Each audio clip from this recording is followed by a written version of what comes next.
Agents of Damned is a podcast intended for adults, featuring mature content that includes, but is not limited to, cursing, swearing, vulgar language and themes, verbal depictions of sexual themes and ideas, and potentially triggering depictions of depression, alcoholism, horror, and emotional and verbal abuse. Listener discretion is advised.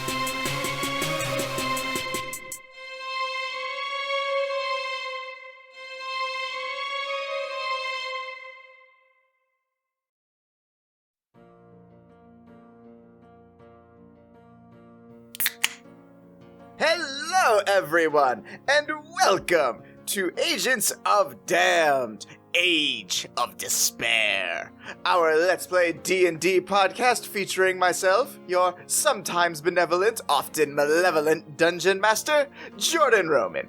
And, as always, I am joined by my fellow players.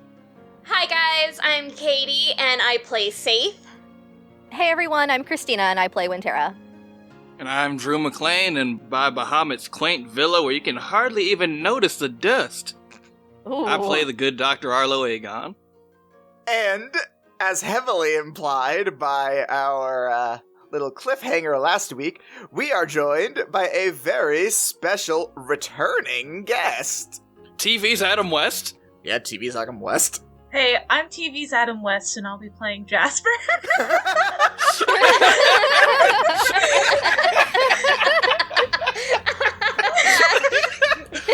Stop being funnier than us! Just the deepest tone of like, hey, I'm TV's like, not even trying to do an impression, just like, hey, I'm TV's Adam West. Hey guys, I'm Britney Spears. Hey, I'm TV's Adam West, also known as Britney Spears, also known as Bingo, and I'll be playing Jasper. Yay! We got Bingo back, we got Jasper back, everyone's favorite one-time appearance character that no one talks about. We are fucking hyped. All right, Jordan, hit us with that recap, fam. Last time, when Tara and Saithe confronted Arlo in the underground fighting circuit, known as the Playpen. Arlo confessed to not knowing how to face his friends after his failure to keep things from going to shit, which was the reason for his disappearance. After an emotional heart-to-heart, the agents decided to help the other team captains try and persuade Ryan to take up the mantle of leading Damned once again. However, Ryan was a shell of her former self, having buried herself in alcohol after coming to the realization that she could not save Odart. The agents pleaded with her to keep trying, but their words ultimately fell on deaf ears. Realizing the fruitlessness of their efforts, Barden instead turned to the agents to help. After guiding them to a restaurant known as the Silver Dagger, where they learned an unusual secret about Pendleton, the agents spoke with Barden and Milo about a mysterious figure that had started causing trouble throughout town, known as the Amethyst Shadow. It was then that their conversation was interrupted by a peculiar person, oily of body and pigeon of head, that had come to inform Saithe that the circus she had been searching for had taken root in Neverwinter. And thus we resume our tale.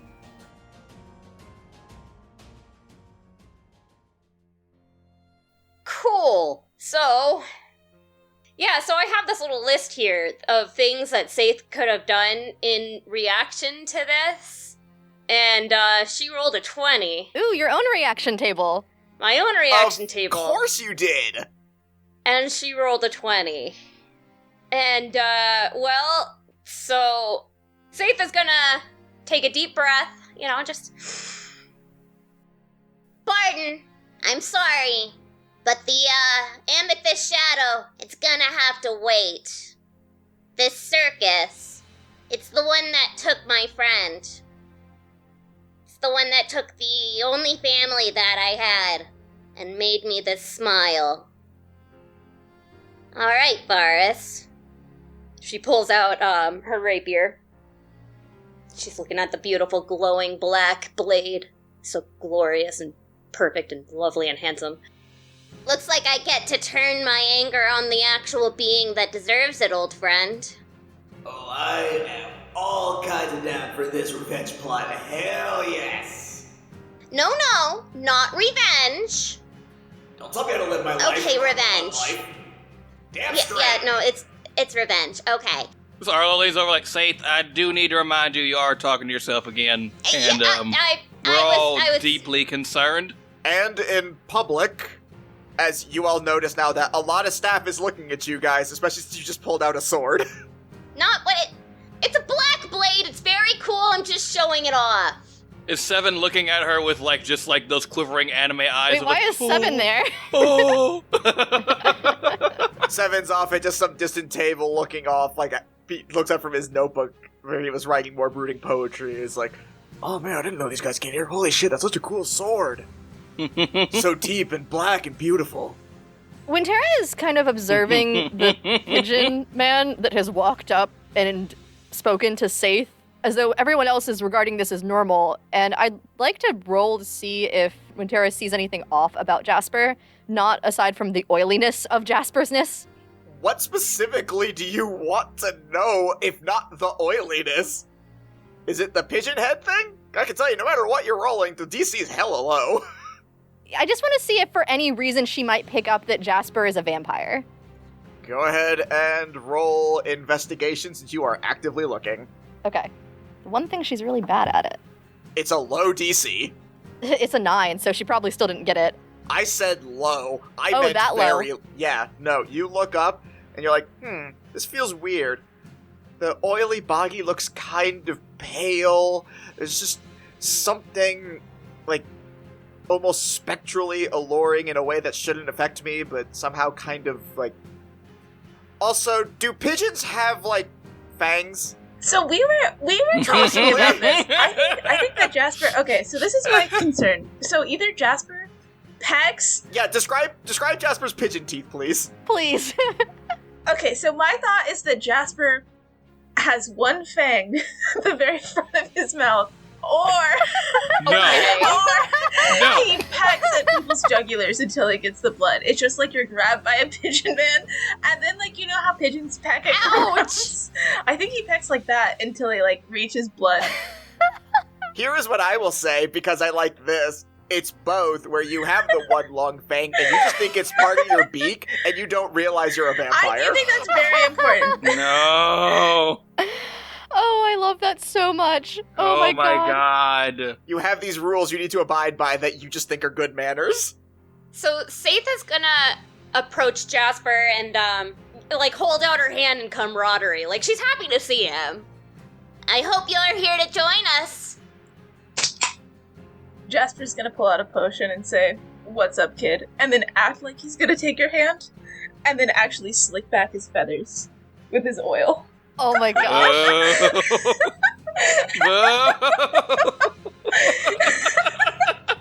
Wintera is looking between Saithe and Jasper and is very concerned and confused and kind of looks at Barden and Milo before readdressing this situation. She's like, Saithe, you've never mentioned you had a friend that was so, oily. Actually, is that where the oil from the jar that I have, is that where that comes from? Because he's very, very oily. Thank you, I am slick. So they are a long-time associate of mine, in the bounty hunting game. The man he referred to as, I don't want to call him Daddy? that. That's no. the word, yeah? Is it his father? Yeah, yes. I really hope it is his father. I really hope it's not, because I don't want to think about, like, any of what went into making you. Everyone needs Valid. emotional Anyway, presence. so, they're a good person. Don't worry about it. Barton and Milo simultaneously take a sip, looking very skeptically at what you just said. Can I roll to see if I've heard about Jasper from Nisa at some point? That's an interesting point I hadn't considered. Yes. I would imagine that Arlo hangs out with Alar? Alar. I imagine Arlo hangs with Alar every so often, and by that merit has had cross paths with Nisa and such. Alar was also there. Mm-hmm. Oh shit! I forgot Alar was there. You took so many extra steps. I remembered Nisa because I played Nisa. All right. Just roll flat if it's 10 or below. No, if it's 11 or above, then yes. All right, that's 16. All right, so yeah, you were talking to Alar, and he was always very quiet about that particular adventure. And then it wasn't actually Nisa; it was Morgren who spoke up, "Hey, wasn't that some weird oily bird man y'all told me about?" And they both just shudder. And so I imagine they both shudder. Alar is holding a cup of tea and he drops it. Yup. And he looks at him and he's like, "You swore to never mention that man's name. Never bring up the Pigeon Man." And Nisa's mad too. She's never bring up the Pigeon Man. The only thing they're united on is never bring up the Pigeon Man. Yep. So, with that introduction, Saithe is now going to look towards Barton and Milo. Honestly, I'm not sure where his power level is now. I was just a kid the last time I saw him. He very easily could have taken me out just like he took out my mentor, Varus. And the danger is that he will either come to recruit more for his undead army, or curse them into eternal suffering like myself. To clarify, I'm not for sure if it is in fact undead. I just know he has a smiling audience that follows him around.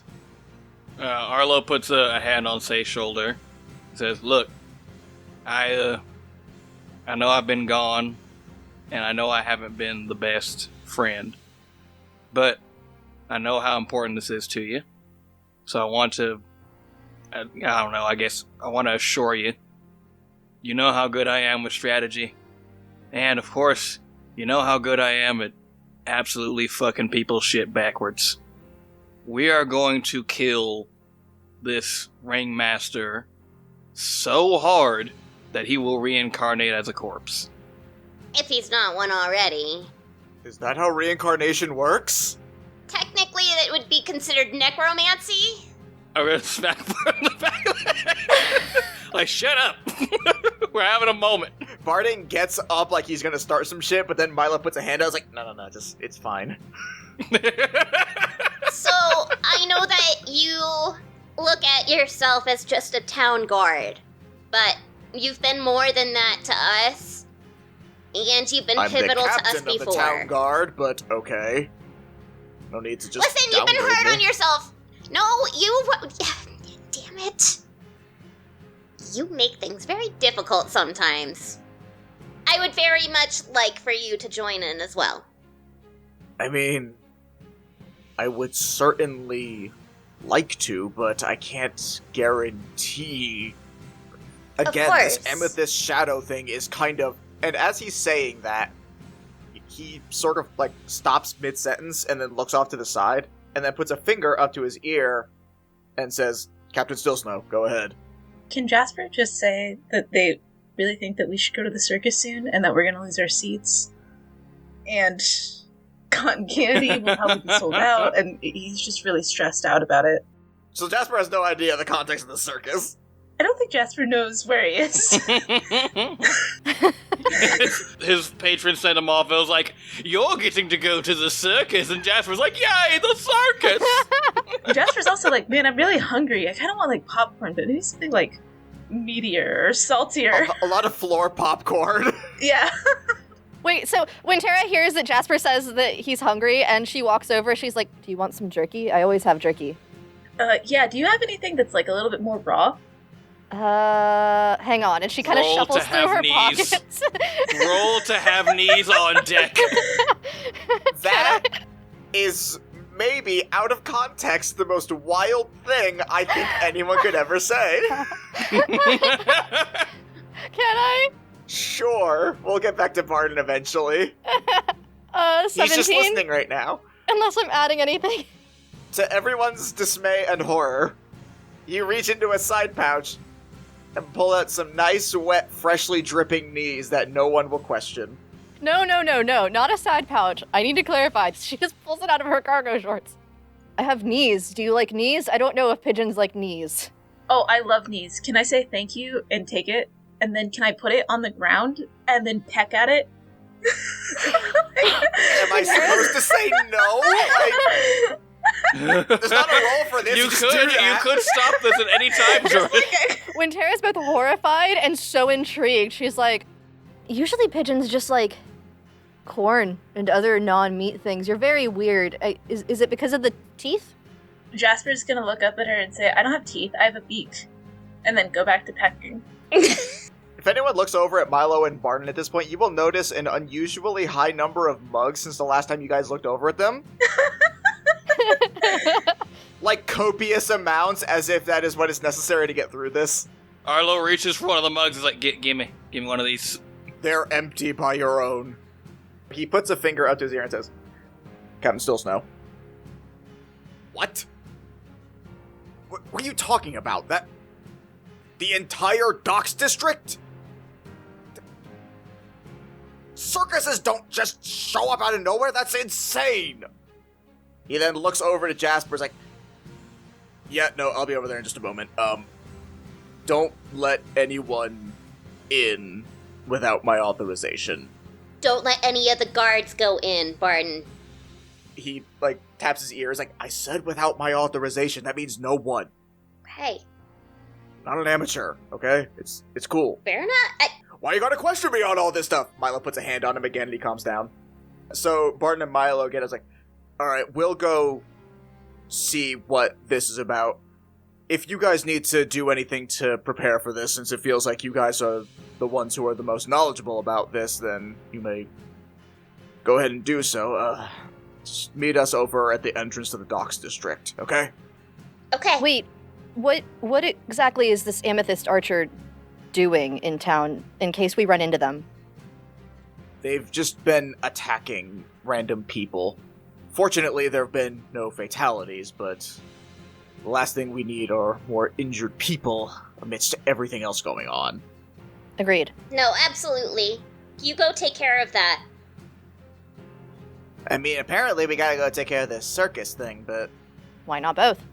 When the circus is done, we'll find the archer and we'll break the little bow and say, like, hey, quit shooting people. It's one thing at a time, and again, they're not... None of the shots have been lethal. If anything, it's almost impressive how they've almost, been able to achieve a 0 mortality. It's... Yeah, they have to be like some kind of professionally trained archer, like trained out of a thieves guild or something. I do not like what you are insinuating there, pal. What? I didn't insinuate anything. You very specifically just called my organization out. No, I didn't. Arlo's being an asshole. Do you think? Just purposefully. Fine, just fucking meet us at the docks when you're ready. And they both head out. Literally, as soon as they're gone and things have calmed down for a second, when Tara's kind of internally panicking, and she snaps her fingers, and all of a sudden, you guys see this large, fluffy Newfoundland that just appears in front of her. And it's not like her normal summons that she usually does. It looks just very fluffy and friendly, and it's bounding around. This one has a collar. Yeah, it's got a little bandana around its neck, along with a little pouch that's been fashioned underneath it, and on the bandana it has the name Bug written across it. And when Tara leans down to Bug, and in Druidic, she says, I need you to go take a message to Bookworm Bug. I'm worried with everything I just found out. And she's going to cast Animal Messenger on Bug and say, you know what she looks like. I pointed her out to you before. Deliver this message to her. And she says, Bookworm, my starlight, Let's meet in person soon. I have much to share. Stay watchful. Stay safe. Serious trouble in Neverwinter. Avoid circus. And there's, like, seriousness about the way she says avoid circus. Yours, Wintera. And she's gonna shoo Bug off. God damn. As you do this, Bug looks up at you with determined eyes and goes, barf! And then walks off. Barf! No! Insects are so big these days. Barf! Do a dog sound for real, Jordan. Why? It's Wintera's. Why would it have a normal sound? Barf! You need to fair Wow, my point. guy! Arf, my dude! Arf, my dude. Like I want a fucking t-shirt Bow that says Wow. Arf, my dude! I love that. I love that so Arf, much. my dude!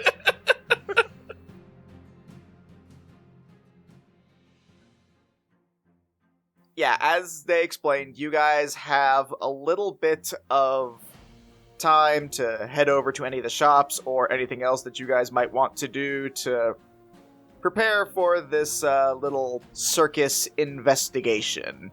So I have sent you all a list of locations and shops in Neverwinter, along with any NPCs that you guys would personally know of that might be stationed there. Arlo's gonna lean over to everybody before they go. He's like, hey, before we stock up on this one, get health potions for yourselves. Why? Like, Yeah. really, you just get health potions for yourselves. Like the good ones.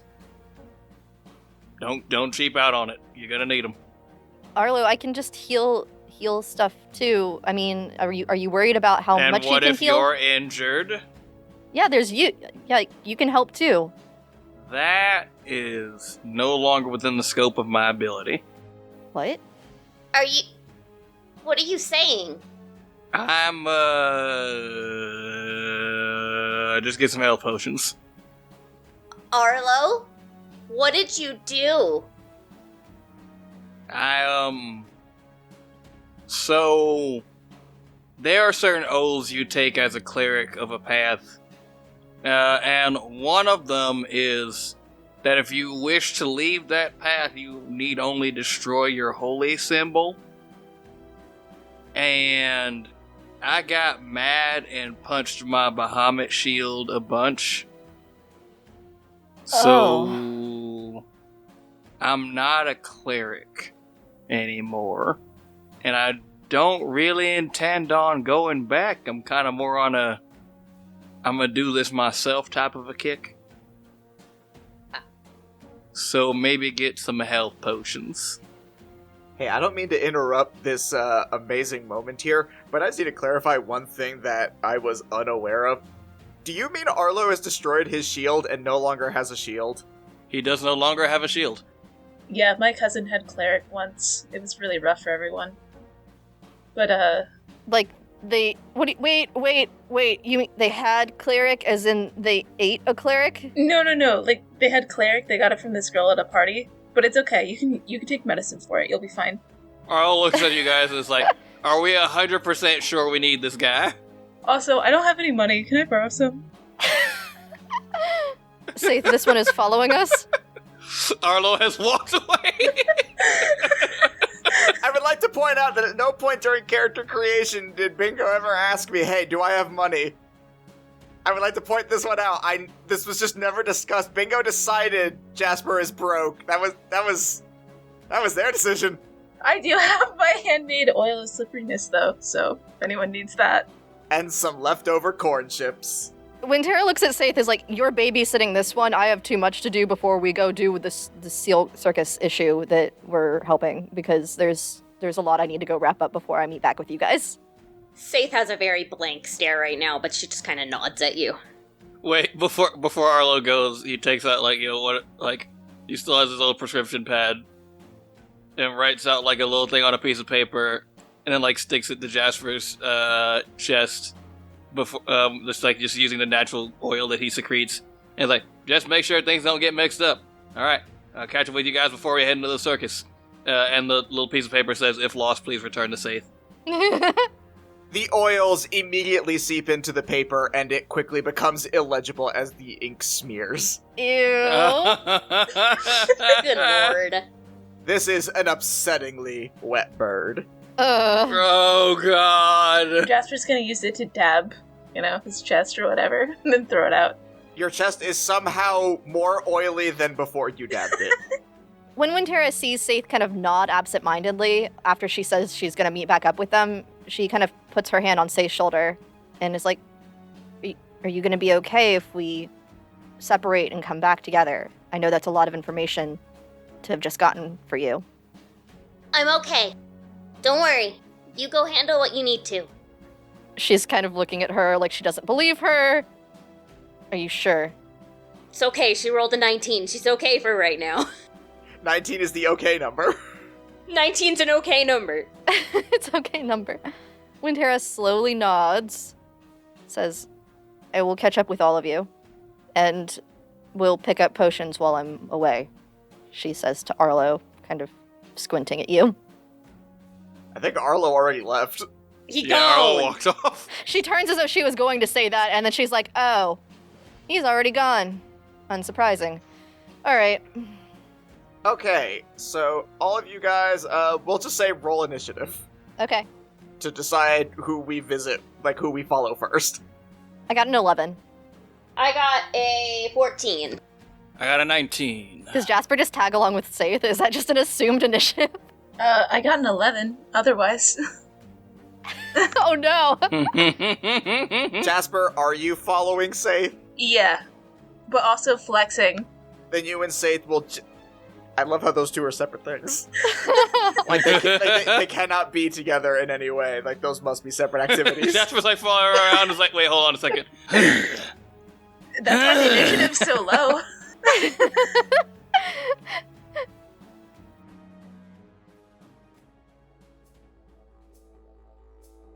Okay, so we will check in with Arlo first. Arlo, where are you going?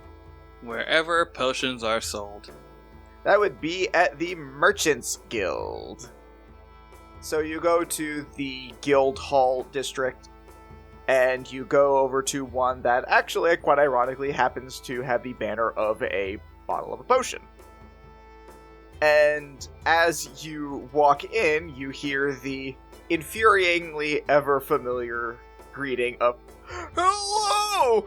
Welcome to Rick's Lemonly's!" But before it goes any further, this orc smacks him on the head and says, "I told you to stop that! This is not your shop!" Aww. Right, sorry, force of habit. It's been half a year! Poor Rick. Arlo sheds a single tear in the beauty of the moment, knowing that Rick Slavely no longer could harass him. Stop! Leave my baby alone! No. Oh. He is just an elder who is doing his best to make a living. He was He having a does good not time, and need now to be he's so not. upsetting. So, Rick wiggles his way back over to his shop stand, and you actually see that not only are the Ricks here, but also you notice Nelg at his, he has a stand, but he has just set up a rug in front of his stand with a little note card that just says Nelg. Oh. Nelg! What's up? What's going on? Not much, just, killing time. You also notice that Sniffs is with him. No. Oh shit, Sniffs! Hi, How have you been, bud? been good. How's the awakened brain? Still confusing a little, but I'm better at magic now. Neat. Yeah, You look at guys, this. And he, lifts up his hand, and then, these black tentacles come out and just start undulating. Oh. Oh! I'd prefer that was not what you showed me. What would you prefer? Just He has not put the tentacles away. anything else besides that, that's upsetting. Everyone says that. And he closes his hand, and they just kind of, splorp out of existence. Splorp. Mm. You guys got some potions here? Nelg kind of, gives you a, I'm sorry I have to do this look as he points in the direction of the Ricks. Do you guys have any other potions or potion vendors? We did, but, they decided that, and I quote, "it's not worth it anymore." He gets real close to Nelly. He's like, please, man.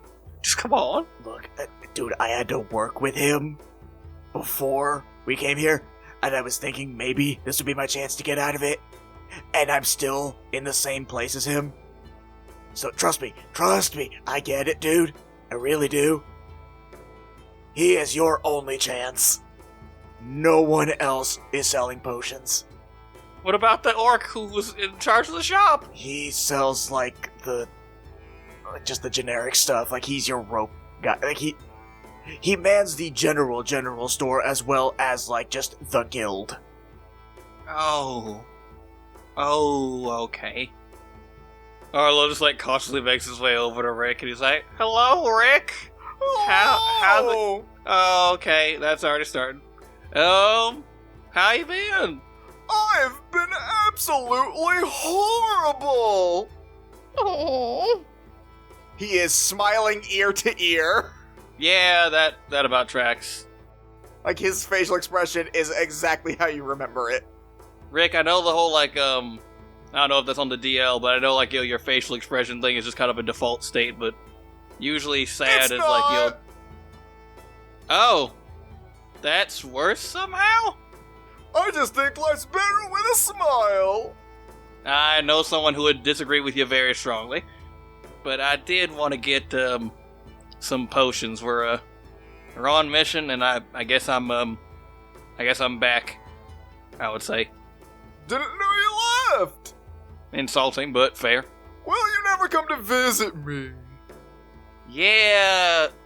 You know, I'm gonna be real with you, Rick. You do have, like, some off-putting tendencies. I've heard that a lot over the last 6 months.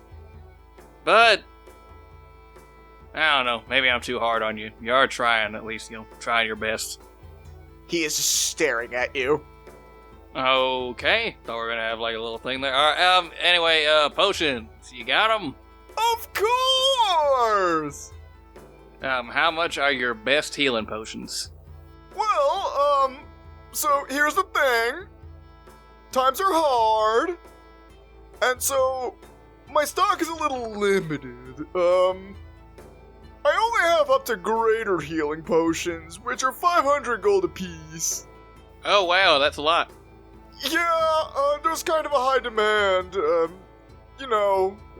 business. Yeah, I get you. I mean, I can just do without.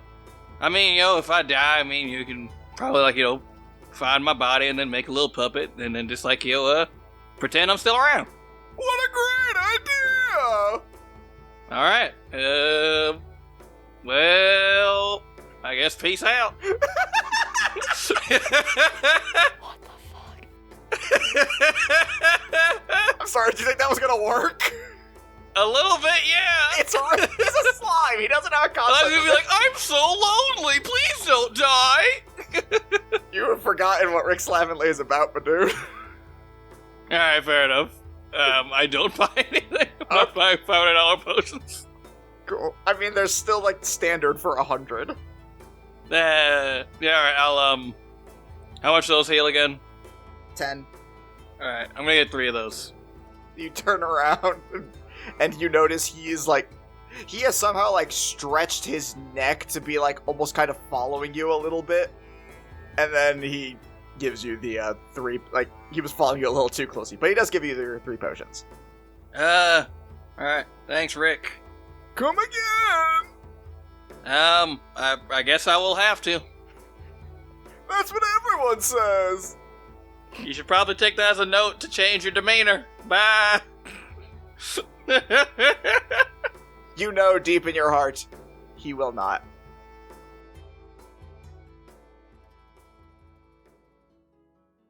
I believe next up would be Saithe and Jasper. Jasper's just following, to be clear. No direction. Only flex. Only flex. Alright. Saithe, where are you going / leading Jasper? So she doesn't need potions, but I'm gonna hold off on that so Saithe can go see Granafor and Sibo real quick. Alright. So you're actually going to head over to the refugee camp area. Mm-hmm. Absolutely.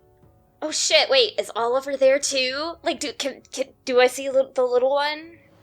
They're not in the same area. The Fair Dark enough, Knights okay. kind of largely keep to themselves. The fountain, Except when they're helping out with other people. But Yeah. the Silvery Moon people tend to stick with Granifor and Sibo like themselves, so. Fair enough. Okay, so yeah, she's gonna go see Granifor and Sibo. Alright, so yeah, you head over to the area. It takes you a little bit to specifically find the location of the Silvery Moon camp, but you recognize enough of the people there that you're able to kind of realize once you're there, and eventually you do happen to find your floating eye friend and the onesied gnome. She's gonna approach them, and, you know, she's actually gonna feel a little bit happier to be around them, to see them okay. And so she's just gonna go up to them and... Hey guys! As you approach, it looks like they were mid-conversation, but they look over to you, and Granifor immediately breaks out into a giant smile and says, Say! Oh, what a joy it is to see such a familiar smiling face. Hello, old friend. As I am glad to see yours, Granifor, I came over not only to say how sorry I was to hear about Niabra, but Oh, yeah. also to see you two for myself, to know that you both were okay.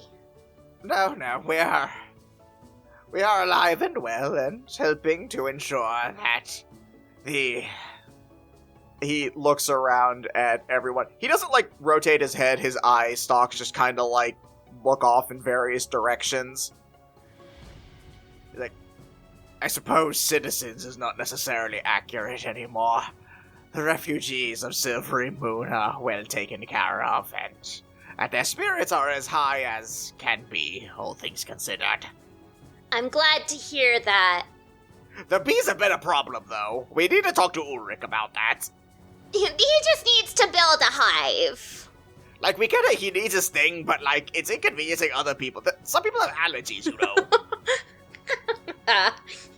No, I think that's absolutely fair. I mean, bees don't sting unless they're absolutely upset about something. So, as long as nobody's, like, swatting them, but... There's a lot to be upset about. There is a lot to be upset about. Anyway, Sibo, I wanted to thank you for your Mizium apparatus. It's been a great help to me, but I'm uncertain if I could still have a use for it now. Oh, how many times did you end up actually using it? I'm curious. Several. I'm not going to lie. It was... It was quite pivotal in annoying the absolute hell out of Asmodeus. Right! Your cat was the devil. I forgot about that. Yeah, sorry about that, guys. Jasper's gonna wave. This is my associate, Jasper. Oh, how upsetting. He came to inform me about, Hello, grandfather. he came to inform me... Grandfather? That's what you called him. Grandfather? Sorry, granddaddy. Granifor. Yeah, that's what I said.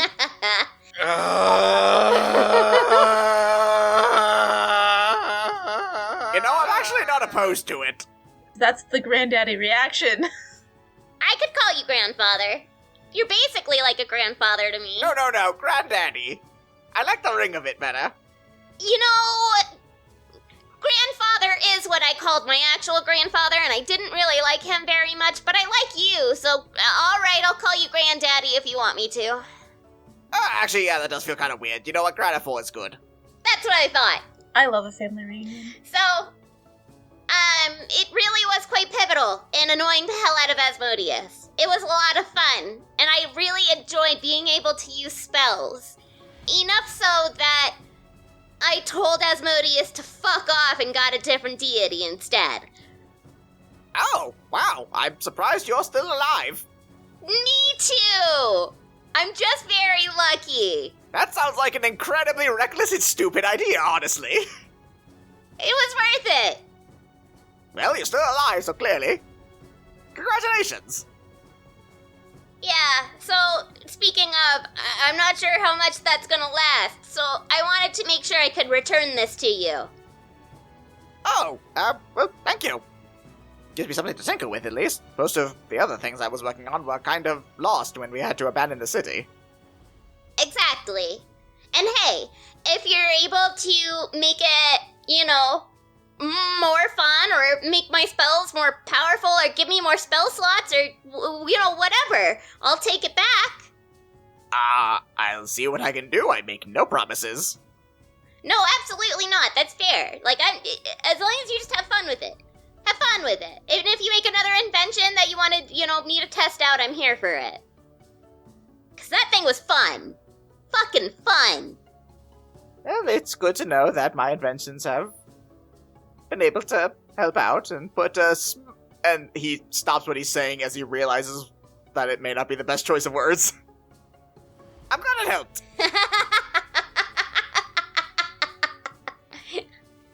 Good clever. Good clever. That was quick. Quick catch, my old friend. Quick catch. He's sweating profusely. It's okay. His onesies are soaked. Can Jasper turn to Saithe and say, wow, you look just like your grandfather? It's uncanny. It's the swirly horns. I have the swirly horns. They look like tentacles. You notice that Granifor is taking two of his higher eye stalks and trying to swirl them, but it's not working. It looks very painful for him. Oh no! Oh. And my tail also looks like you don't have to hurt yourself, Granifor. I just want to be like you. Oh, Oh no! Okay, I'm gonna stop Honestly, this I section. want Don't to went be too more like far. you. Alright, so anyway. Someone That hug was that. Granifor. And now Saithe is gonna go buy potions. And actually, Saithe is gonna. Well, can Saithe hug Granifor? Can you hug a beholder? You go up to hug him, and he has to kind of close his main eye, and you notice he wraps some of his stalks around you. You know what? It's not the Aw. weirdest thing that Saithe has ever experienced when hugging one of these weird ass motherfucking creatures that you have created. I didn't make beholders. I mean, you know what I Hi, mean. I'm Gary Gygax. I mean, He did make that scene with the oozes happen. That was a weird time. yeah, you remember the time that she bought the black pudding? That was. That was unsettling. Yep. Speaking of, she needs to go buy potions. Okay, do you want to just say you buy the potion since we already had a Rick scene, or do you want to have your own Rick scene? If I flex, can we get them at a discount? No, we can skip it. I mean, wait, hold on. Rick is made of ooze, and then Jasper is made of, a different ooze, like a grease ooze. Maybe they've got, some common ground. Yeah. So you can get a discount. Are you, good sir, implying to me that oil is just ooze? It's just less Oh, viscous God. ooze. Okay. The difference is all right. viscosity. You've had your turn. Please sit down. Can I sell him one of my home-brewed potions of slipperiness to get a discount? Home-brewed. Handmade. I will say if you called him a slippery baby, you'd probably become his best friend. Us slick babes have to stick together. I guess we're doing this. I'm sorry. I know you had a Rick scene, but No, you do not get a discount for giving him your gross body oil. His loss. Alright, so what potions are you buying? 5 of the greater healing potions. Alright, you give over 2,500 gold and you have 5 greater healing potions. Yep. Awesome possum. Thank you.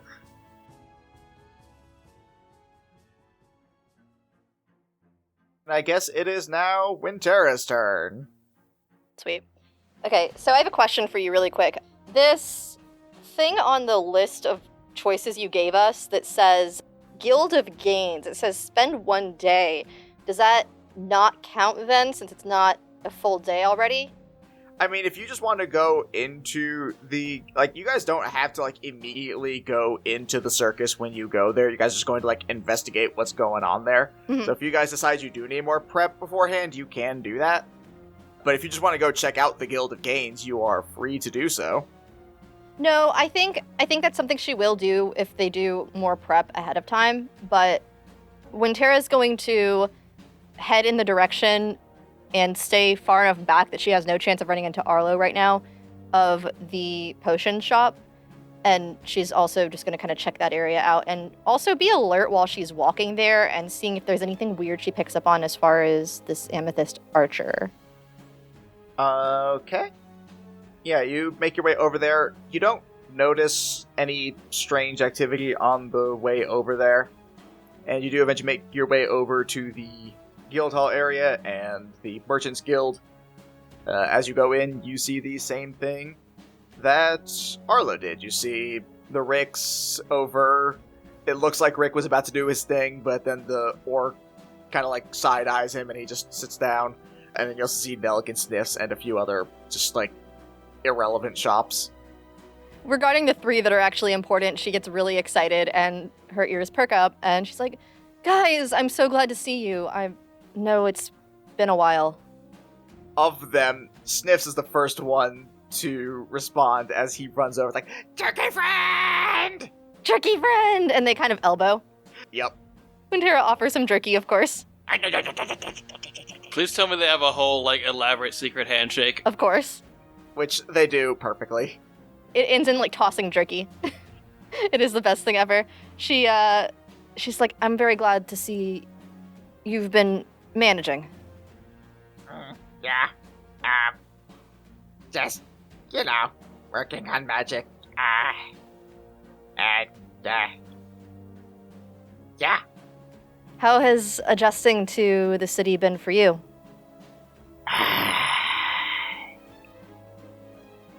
Weird. Yes. Agreed. It's okay though. Sometimes go over to the park to train. Oh, yeah? Yeah. You'll have to show me the park one day. I bet it's nice. Oh yeah. We're actually going by later today if you want. And then, as he says that, Nell comes like, that's private there, pal, remember? Oh right. Sorry. Oh?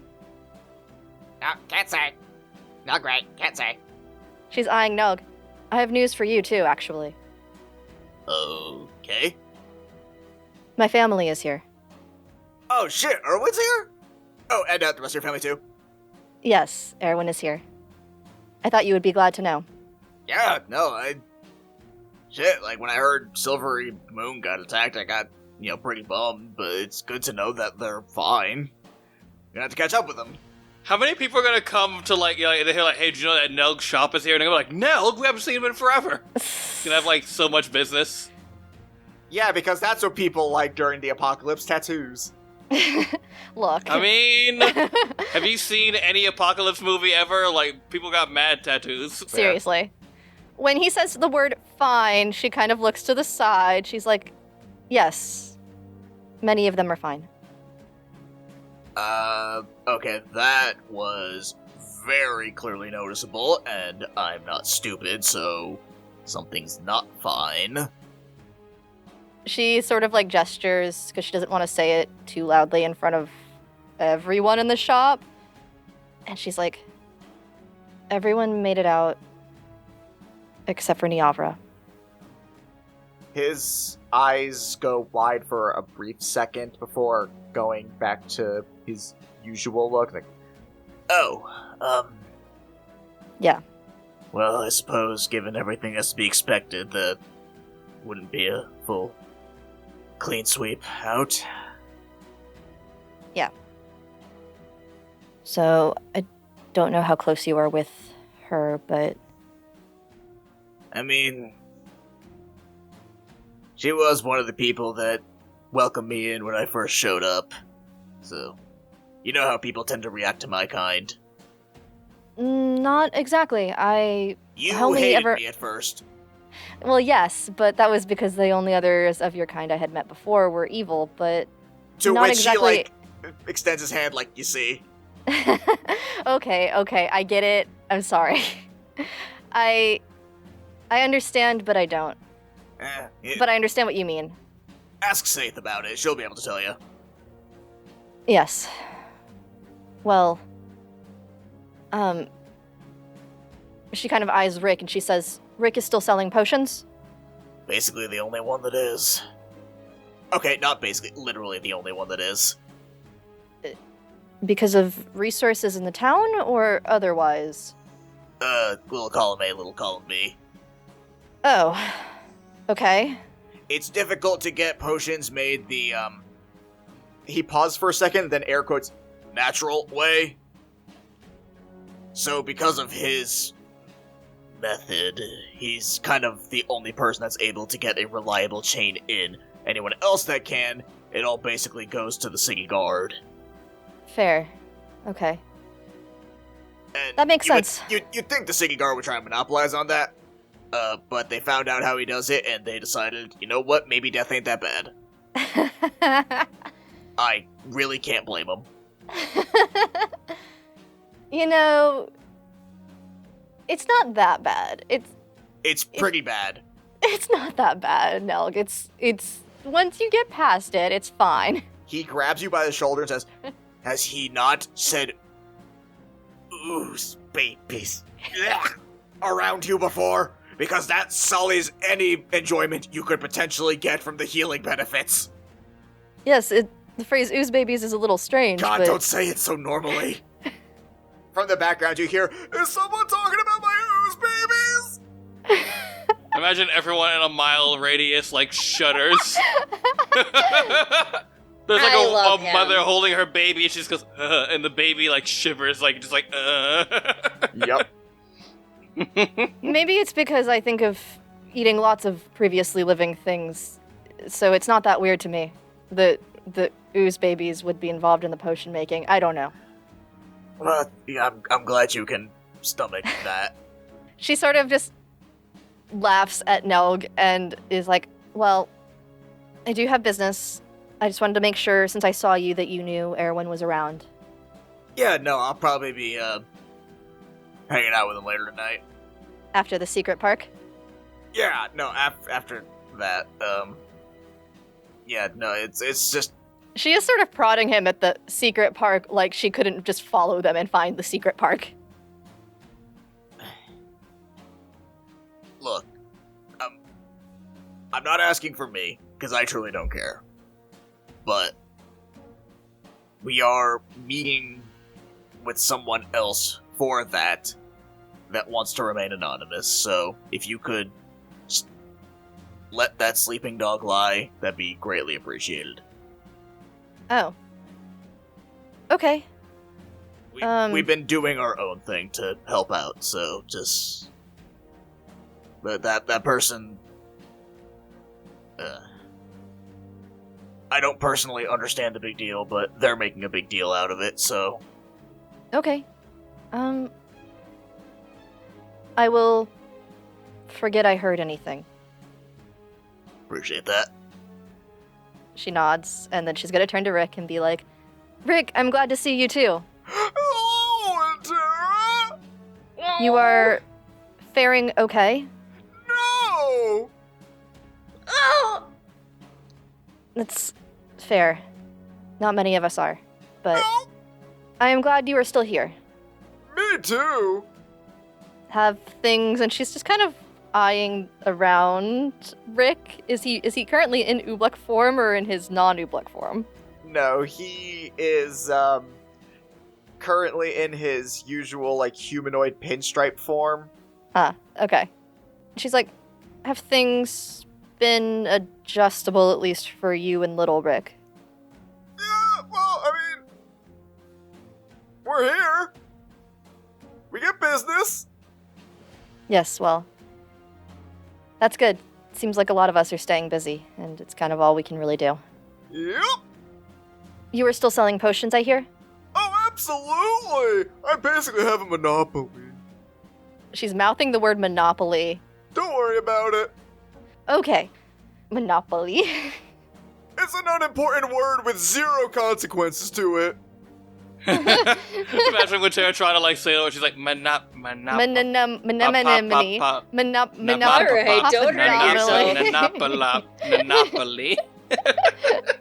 And then It's really that scene.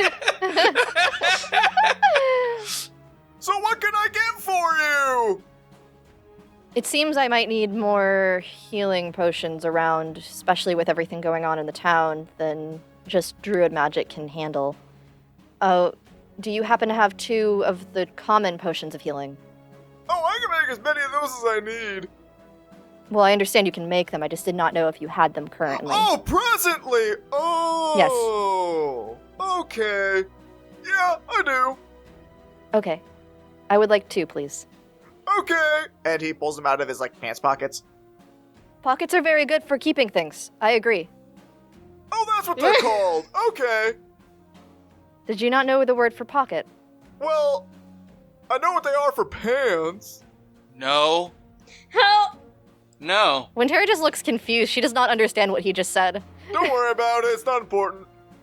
She slowly takes the potions if he hands them to her and exchanges the money for them. Oh, yeah, no, he acts like nothing was weird. She's like, I don't understand, but it seems there's a lot of things I'm still not understanding as I am learning more about this city. The city is very weird. I don't know how I feel about cities, but I don't have a choice. Well, as my friend over there has told me multiple times, it's probably for the best that people don't understand me too well. And he motions to the orc. When Tara nods at the orc, like an up nod, and does like a teethy grin. He just shakes his head in defeat. Is he actually your friend, Rick, or? That's how he first introduced himself to me. It had kind of a menacing aura to it, honestly, as if it was more of a veiled threat. She kind of eyes the orc. Who is threatening my baby? You guys understand that if Rick decided to, he could destroy his entire town, right? Like, he's not in any danger from anybody at any point. Rick could be like, you know what? Fuck you guys, and then just level the town. With Rick, look, you have to understand He's a CR10 monster. This orc is nothing to him. Yeah, I know. Rick could be like, oh, you were talking all that good shit a second ago. Then you gotta ooze through your chest. Rick, turn him into a potion, goddammit! Melt him down to nothing! Nobody threatens. Not how that works. Damn. Well, Rick, if you never need anything, you can call on me. Okay. And she kind of takes the potions and puts them in her bag, and she nods to the others and will head out.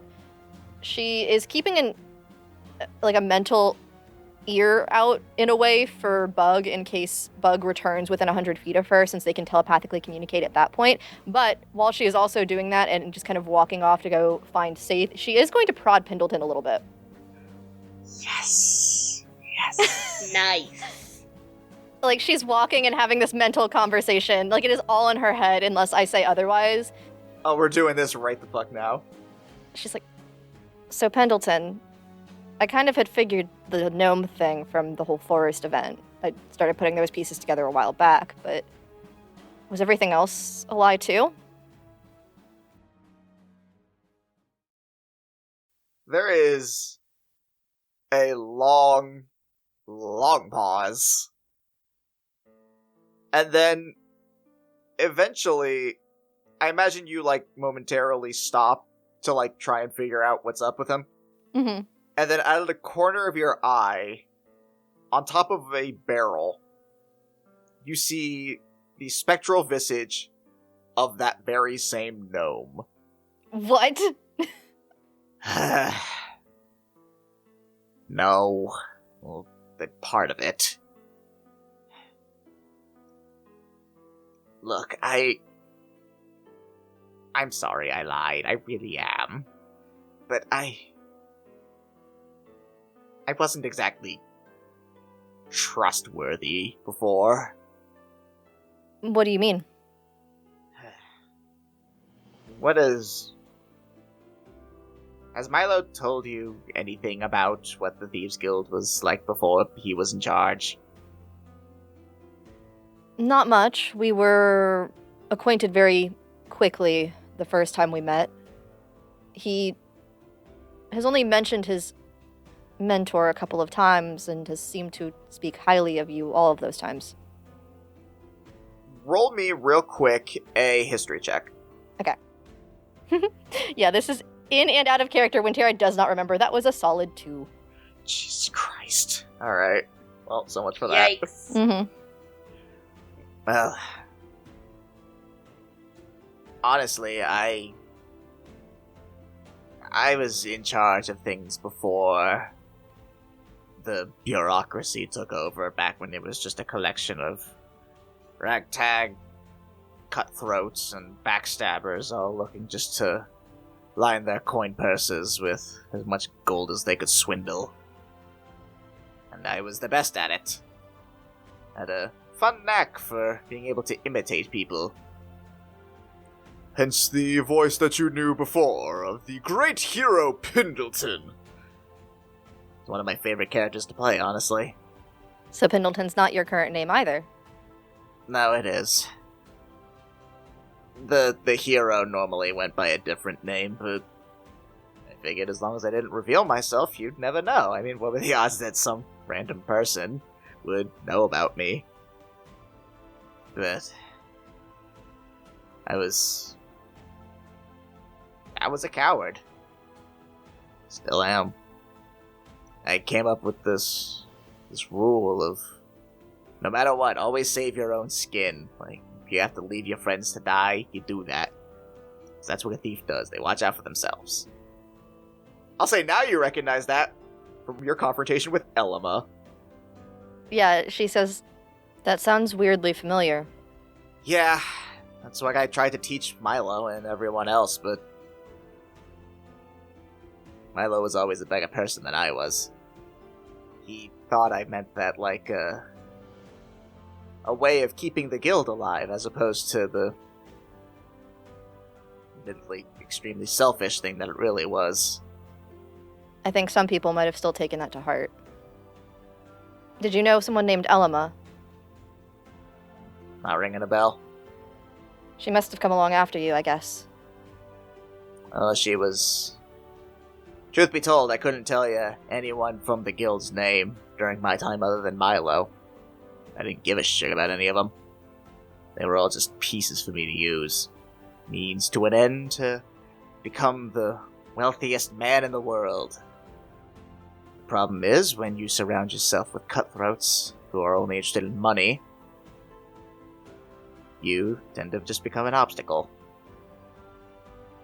I didn't die some valiant, heroic death. The guild killed me.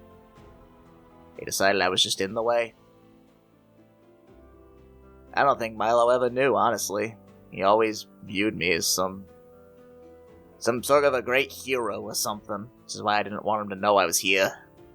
I don't know how I don't know if I can face him, honestly. I'm sure at some point he will want to speak with you. Yeah, thanks to your friend.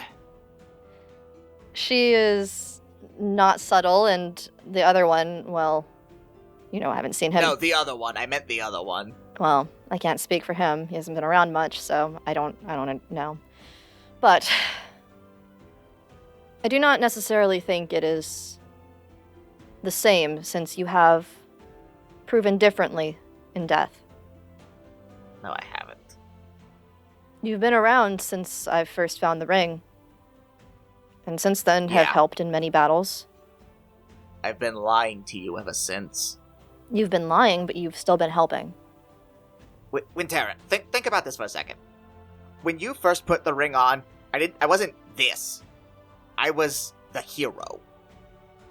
I knew I was dead. I feigned ignorance because I thought if you found out what I really was, you'd just take the ring off. You abandoned me like everyone else did, so I did what I always do. I lied. Pretended to be someone better than I really am. Truth be told, if that whole thing with the silver dagger hadn't happened, I never would have told you. I do not think that is a bad thing that you would not have. Sometimes faking who you are until it becomes who you are is not a bad thing. Weird hearing that from you, one of the most honest people I know. I do not think I am honest out of the want to be. It is that I don't know how not to be. When you grow up in a forest and you grow up around many others, lying does not get you far. There is what is, and there is what is not. When you look at things that are not, and you try to portray them that way, it can hurt others. Preaching to the choir. But, like I said, although it was in lie, think of all the other things you have helped with. all of the other adventures and fights and situations that you have helped get me and others out of. Those are all heroic things. I was just saving my own skin. If you You're already dead. How would that save you? Because if you die, then I'm alone again. At least until the next person comes along. But I will take that as an offering of friendship.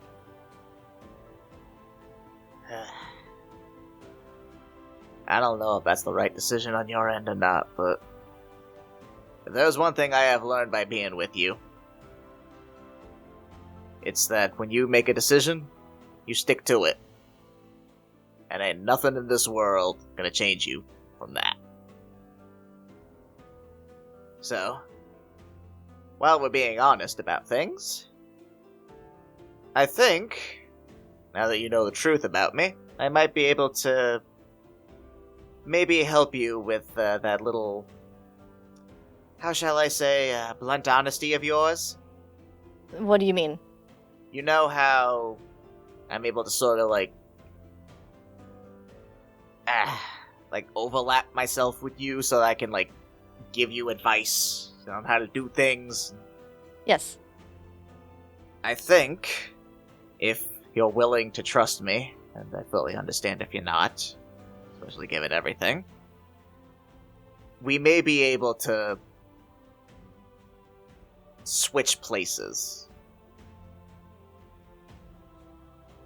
I could take control of your body for a brief moment and help you navigate certain social situations, if need be. I see. I would ask that it is not something that we do if it involves bookworm. Oh, no, of course. I'll let you... I didn't mean it, like, flirt for you. I think you're pretty good yourself on that one. You and your starlight. Oh. When Tara full on blushes and like turns around as though it would help, but it does not. She is bright red and will probably eventually turn back, and she is, though, like a starlight. To me, at least. I wouldn't want to get between that. I mean for other, more cutthroat situations. And only when you want it. I think that would be helpful. Alrighty then. And he extends a hand to you. She takes his hand and also at the same time asks, is this, appearance that you can do now something you will always be able to do? Are we only able to see each other? Oh, no, well, first of all, I've always been able to do this. Oh, you just have not. Well, if I show up as a gnome, the illusion breaks pretty quickly. Fair. So, yeah, this is just what I actually look like, and I just decided to reveal myself to you. Simple as that. So, as long as we're in agreement. Yes. Alright. And I am now going to send you, Christina, something. Ooh! I'm sending you Pendleton's character sheet. Ooh! As an action, you can shift between your character sheet and his. What? That is excellent. Oh, that's exciting. Yep. Cool. He is a mastermind rogue, so have fun with that. Ooh, okay. That is excellent.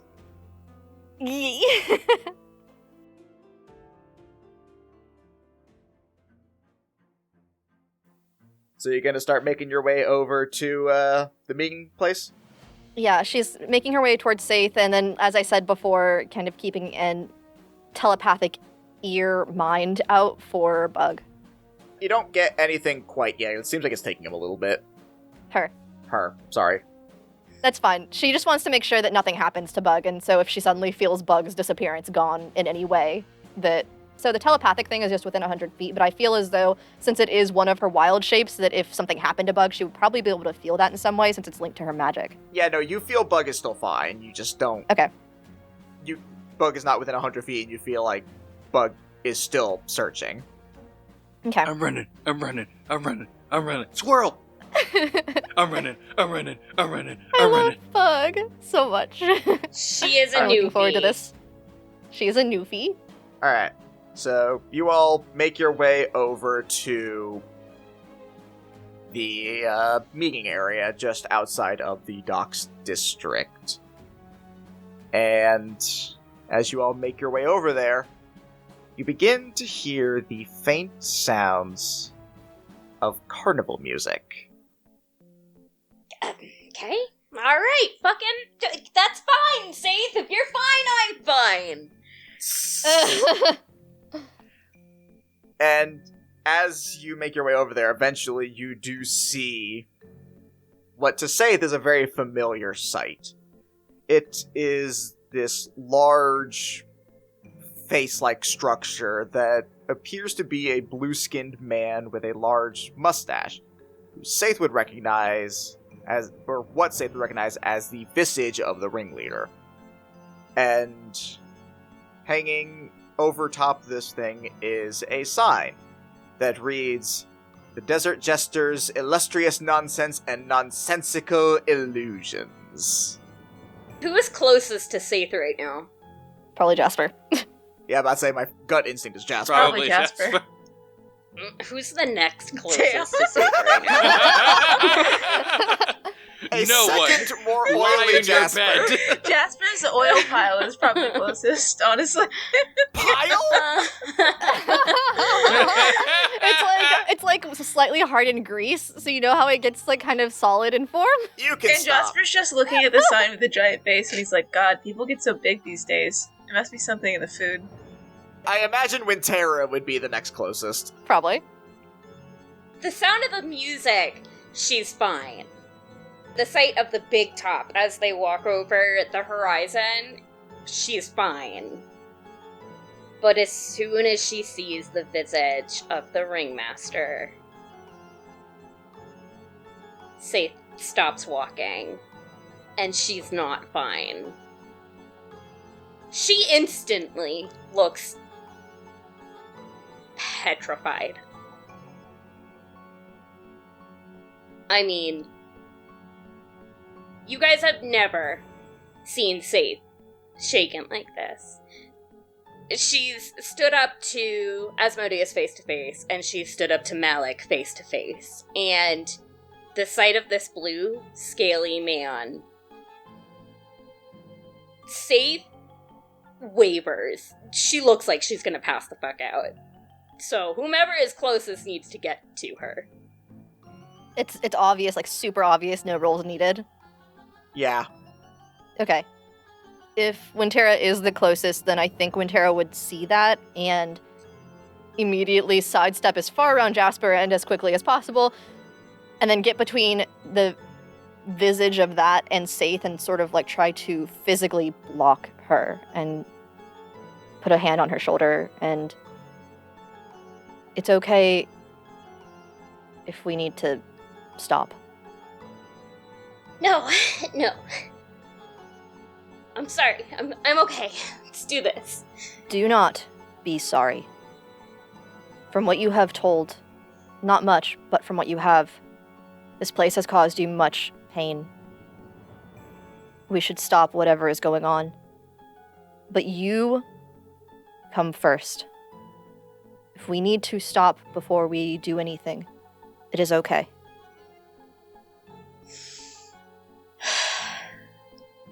Thank you, Wintera. I'm alright now. I can do this. Okay. As long as you are sure. And she's gonna push forward until she sees Barden. She's looking for the boys. Well, before you see Varden, you hear something. Something very, very loud. And then you eventually do hear Barden, who sounds extremely annoyed, as well as the snickering of a halfling, presumably Milo. And as you get over there, you see that Barden is face to face with this giant of a woman. She stands maybe 7 feet tall in full plate mail holding a maul. And even from a distance, you can hear her say, "Yes, it is true, Captain Still Small. I regret to inform you that this circus has appeared and we cannot access the Dock District in any way." Who is this giant woman? She is my new favorite. I know, I love her so much. I had no idea you guys made Jasper a girlfriend. Jasper's apparently have to get in line behind, like, it appears to be every character. Everyone except Bargain, who is annoyed as you get closer in here and say, "Lieutenant Greta, please, I am begging you. Stop calling me that. This is serious." "I failed to see the issue, Captain Still Small. I am addressing you as a superior officer and reporting to you as is necessary." Still small. Still small. Still small. Still small. Yes. She is much larger than you, Barden. I am above average height. I am not small. You sound like my brother when I tell him his teeth are smaller than mine. That's a very specific insult.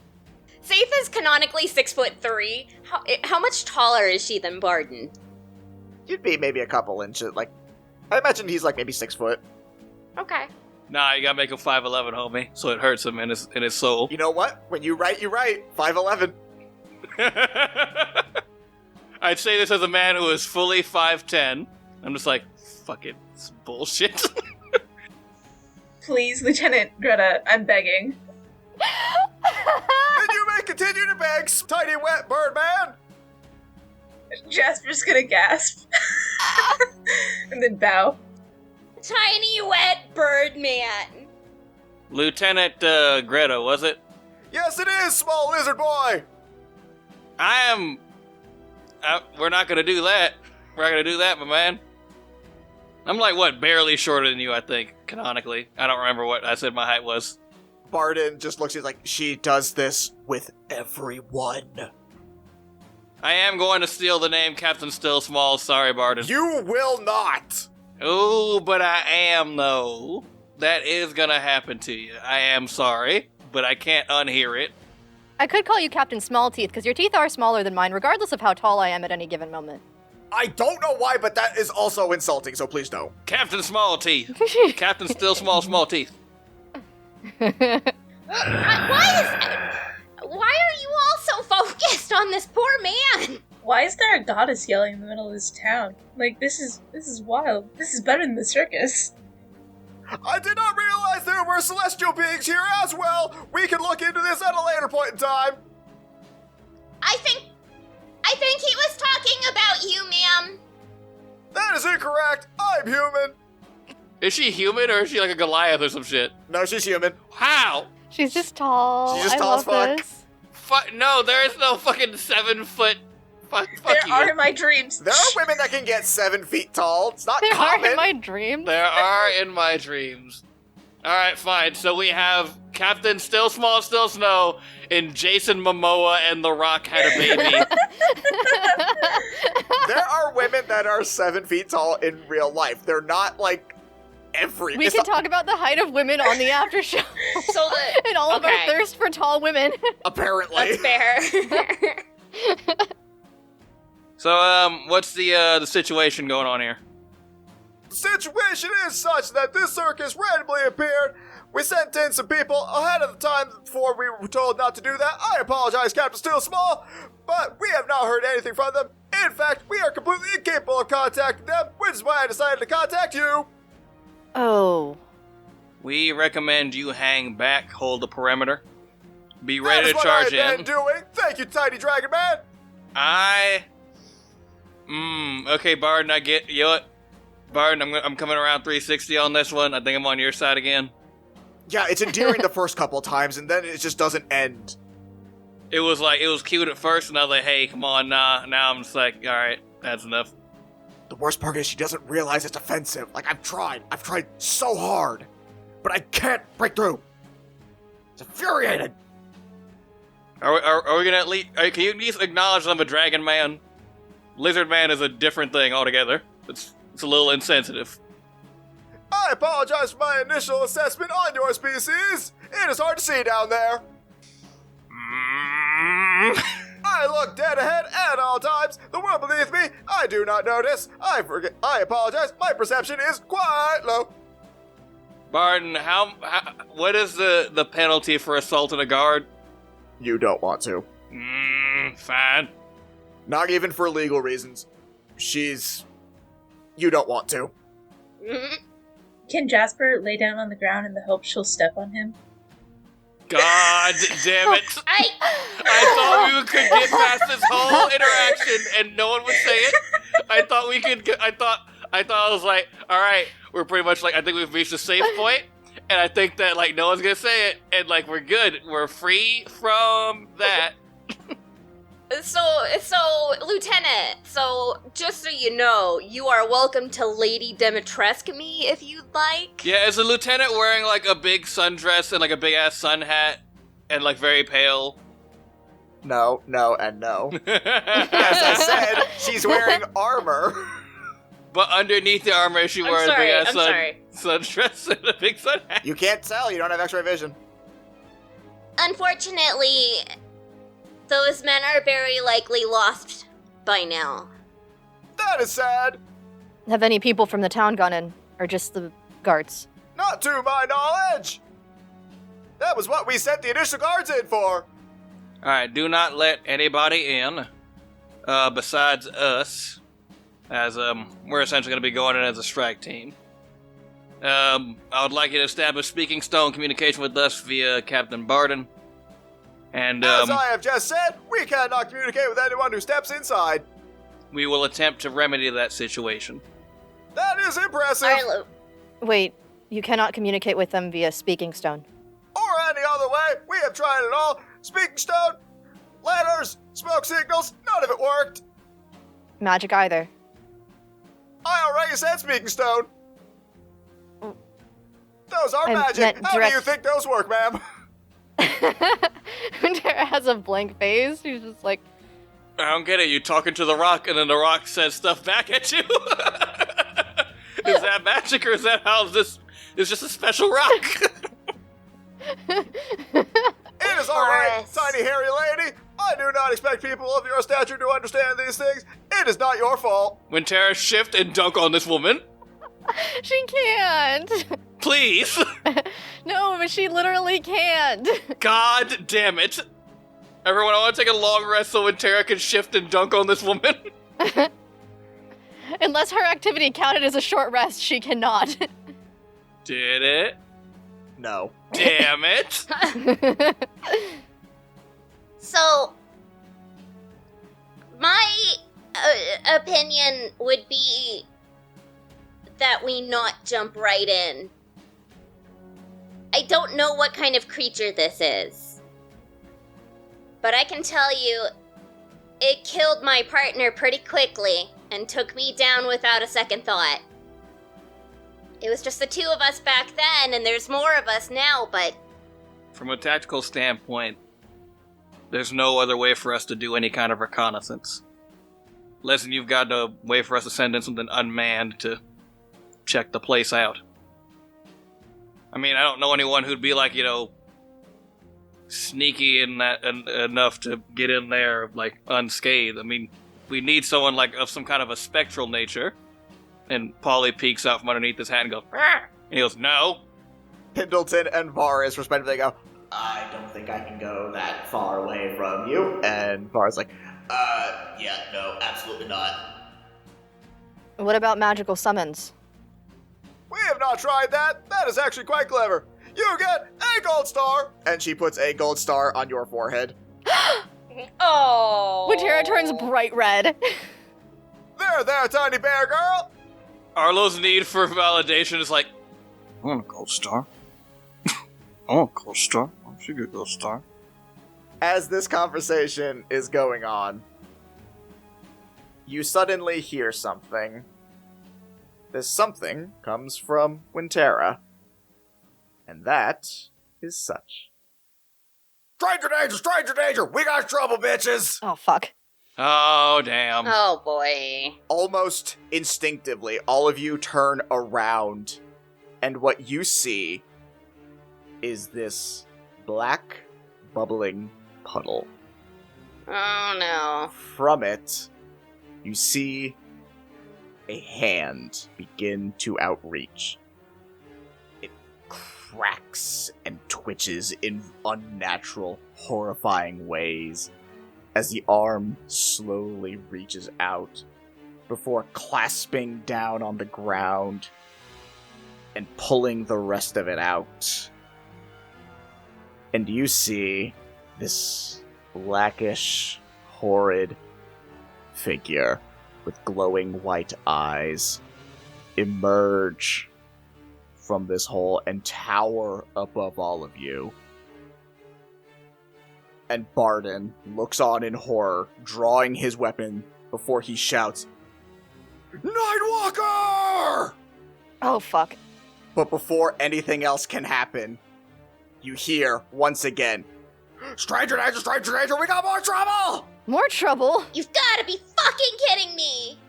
You all again turn around and see a second one that bolts into the town. Oh, no. Barden looks at this and almost without hesitation says, "Milo, Greta, with me!" Turns to all of you and says, "Can you all take this one? We need to make sure no one gets hurt in the town." Go, Barden! He nods and they all run off after this thing. Barden, don't you fucking die! He turns back and says, "Same to you!" And as you turn to face this creature, it lets out a horrifying cry.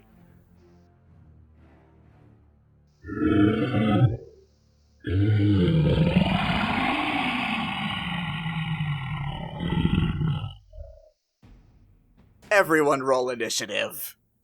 I got 13. I got a 16. 17. Jasper got a 14. Okay, so starting things off, Wintera, you are first. How much space is around us right now? You're kind of in an open area. However, I have also just remembered something that I meant to do. So this thing started off within 30 feet of you, within all of you. Okay. I need you to roll a Constitution saving throw. 21. That is the DC. Fucking Whoa. what? So you just barely make it.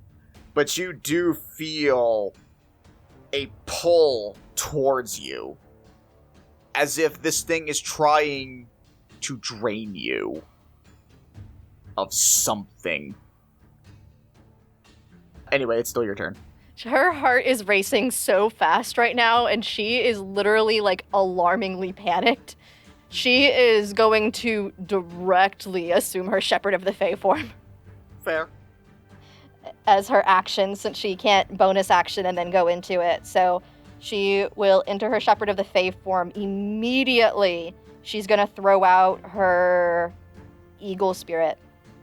So she throws up her Periton Hood as she becomes the Shepherd of the Fae and throws out her Eagle Spirit and is going to essentially try and put this magical force between it and them, even though she can't really move right now, without probably provoking an opportunity attack, which she thinks is probably unwise. I'll say you guys aren't, like, so close to this thing that it'll, like, I'll say you guys are, like, anywhere between, like, 30 and 20 feet away from this thing. Okay, then she's going to put as much distance as she can between this thing and it, and she's going to call out to the others and say, "You guys should probably also move as far away, not necessarily in the same direction."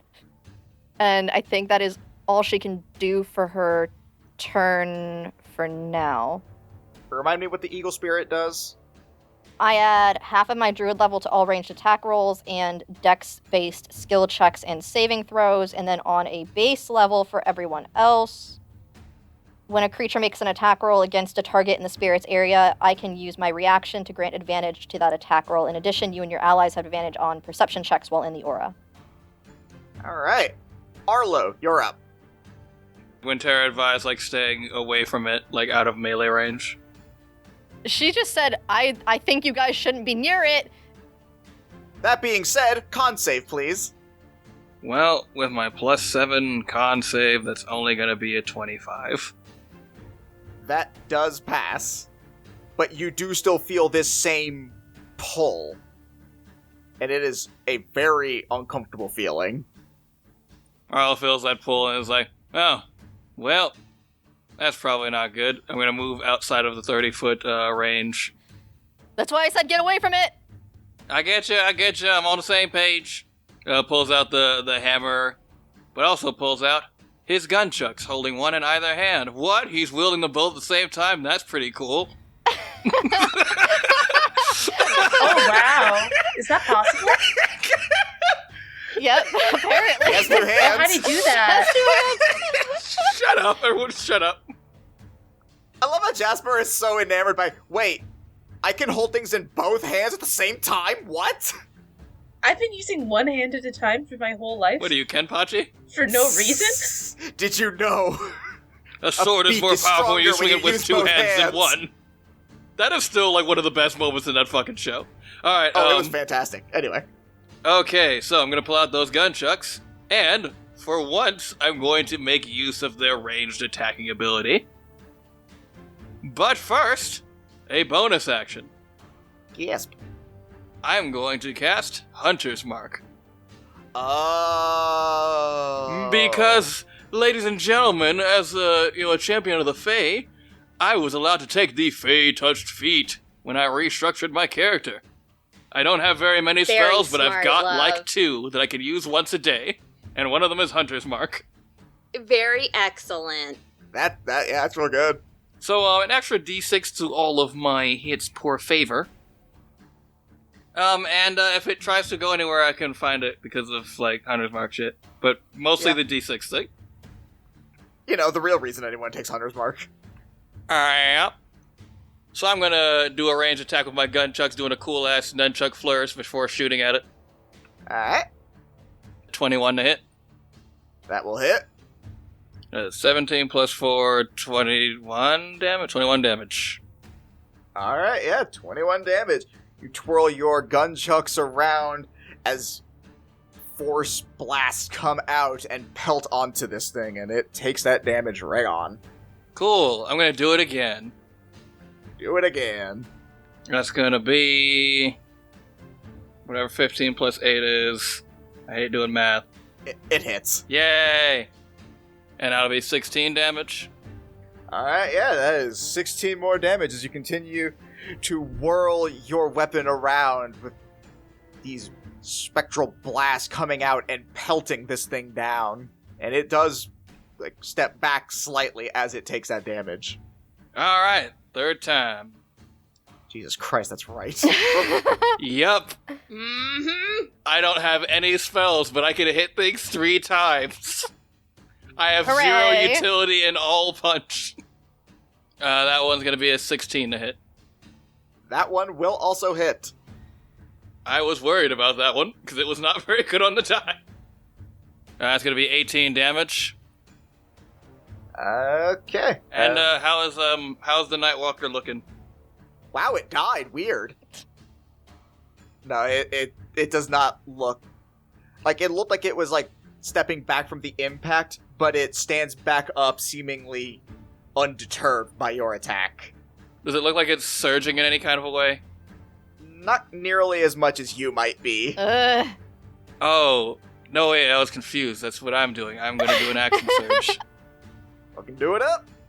Anyone listening at home, my preferred class is like the martial classes, and I was trying out spellcasters with Arlo, and this paradigm shift has given me a chance to be like, all right, now I get to do the dumb.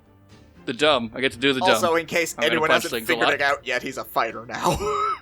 I'm a battle master. Nice. I've mastered battle. In case the 3 Observe. attacks and action surge didn't spell it out. And commanding presence and anything else That's he has a dropped crit. previously. Oh shit! That's a crit, nice. baby.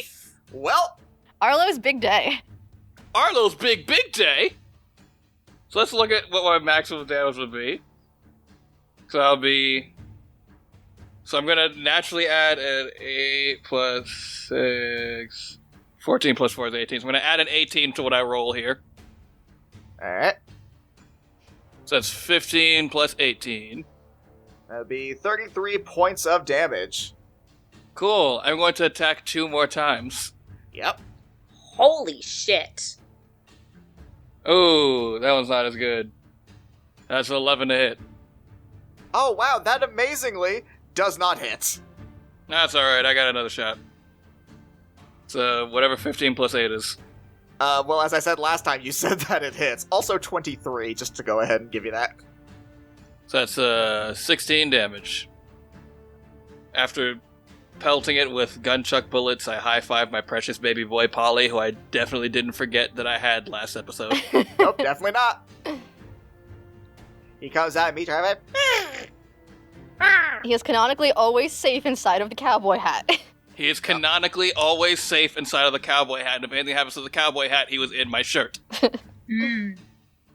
Varus is safe within Saithe's mind.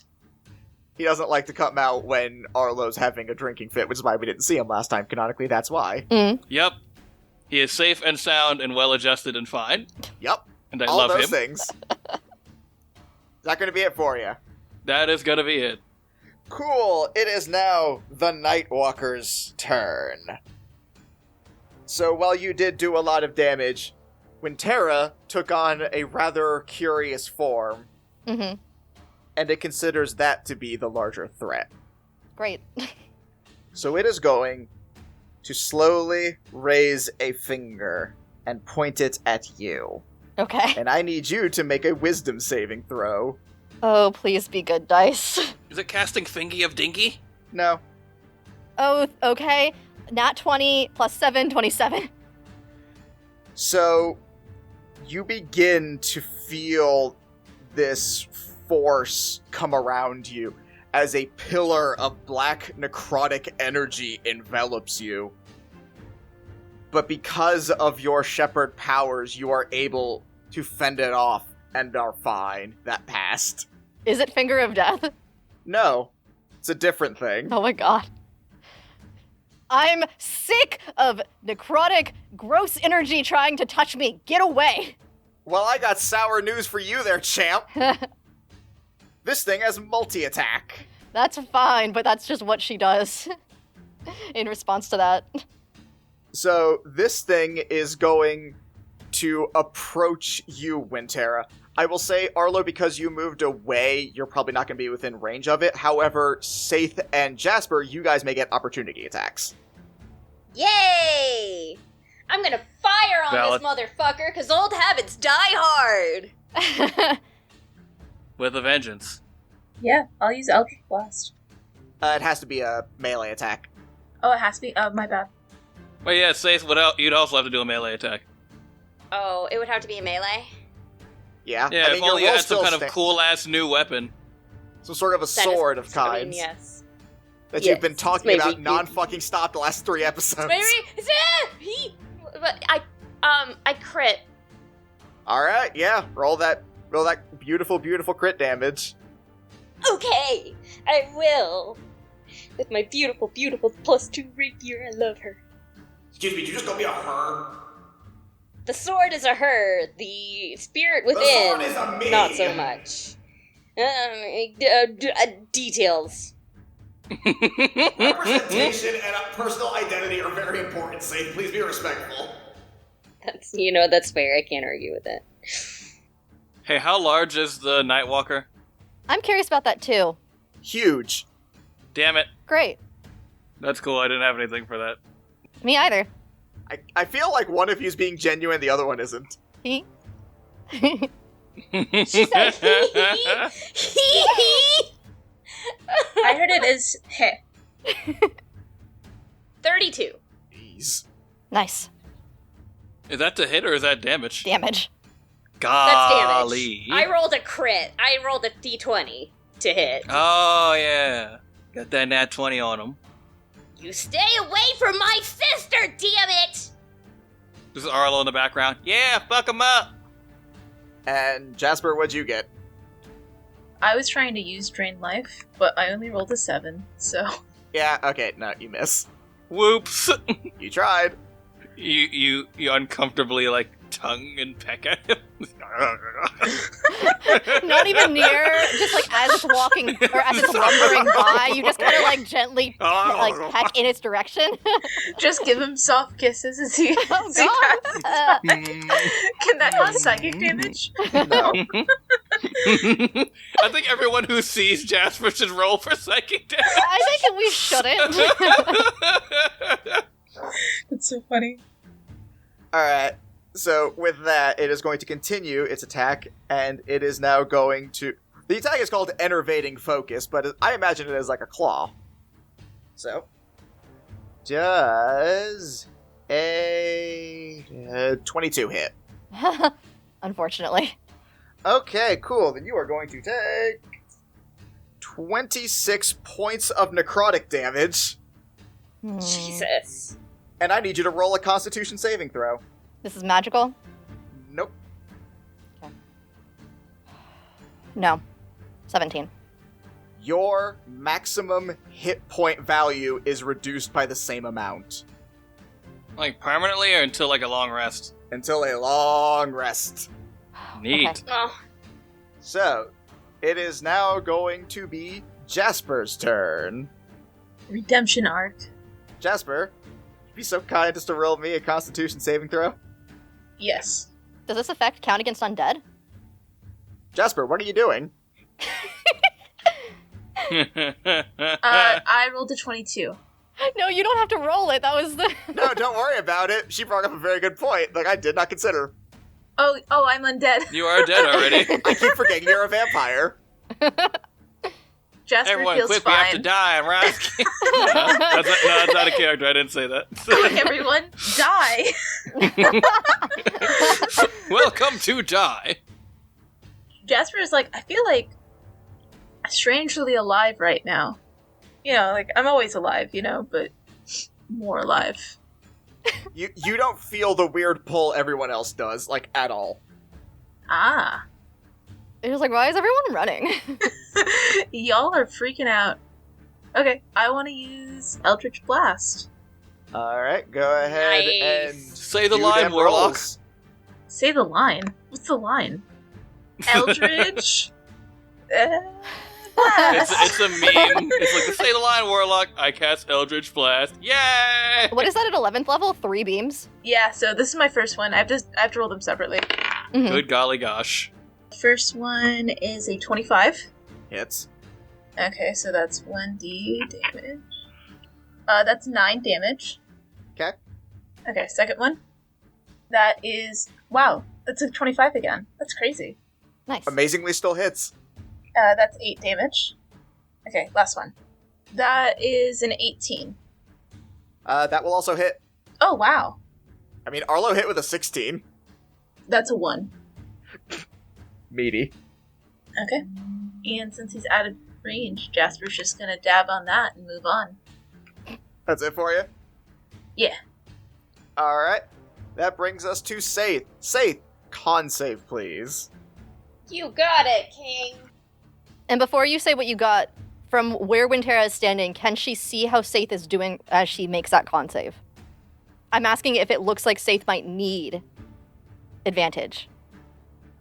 I mean, she can say what it is, and if I need to hold off on saying whether it passes or not, then you can just say that. Okay.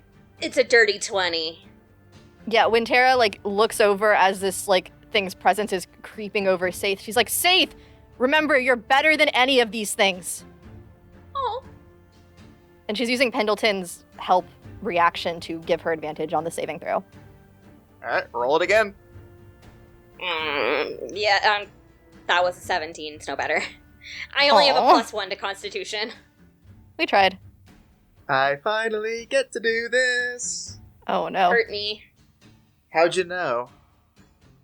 You take 10 points of necrotic damage, Okay. and this thing has advantage on attack rolls against you until the start of its next turn. Oh my gosh, what? Fair enough. Okay.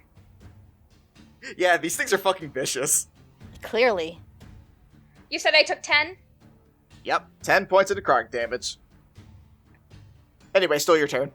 Can I take a reaction to that? Read me the language of it, because I know what you're asking. Creature that damaged you momentarily surrounded by hellish flames. Okay, yeah, you can do that.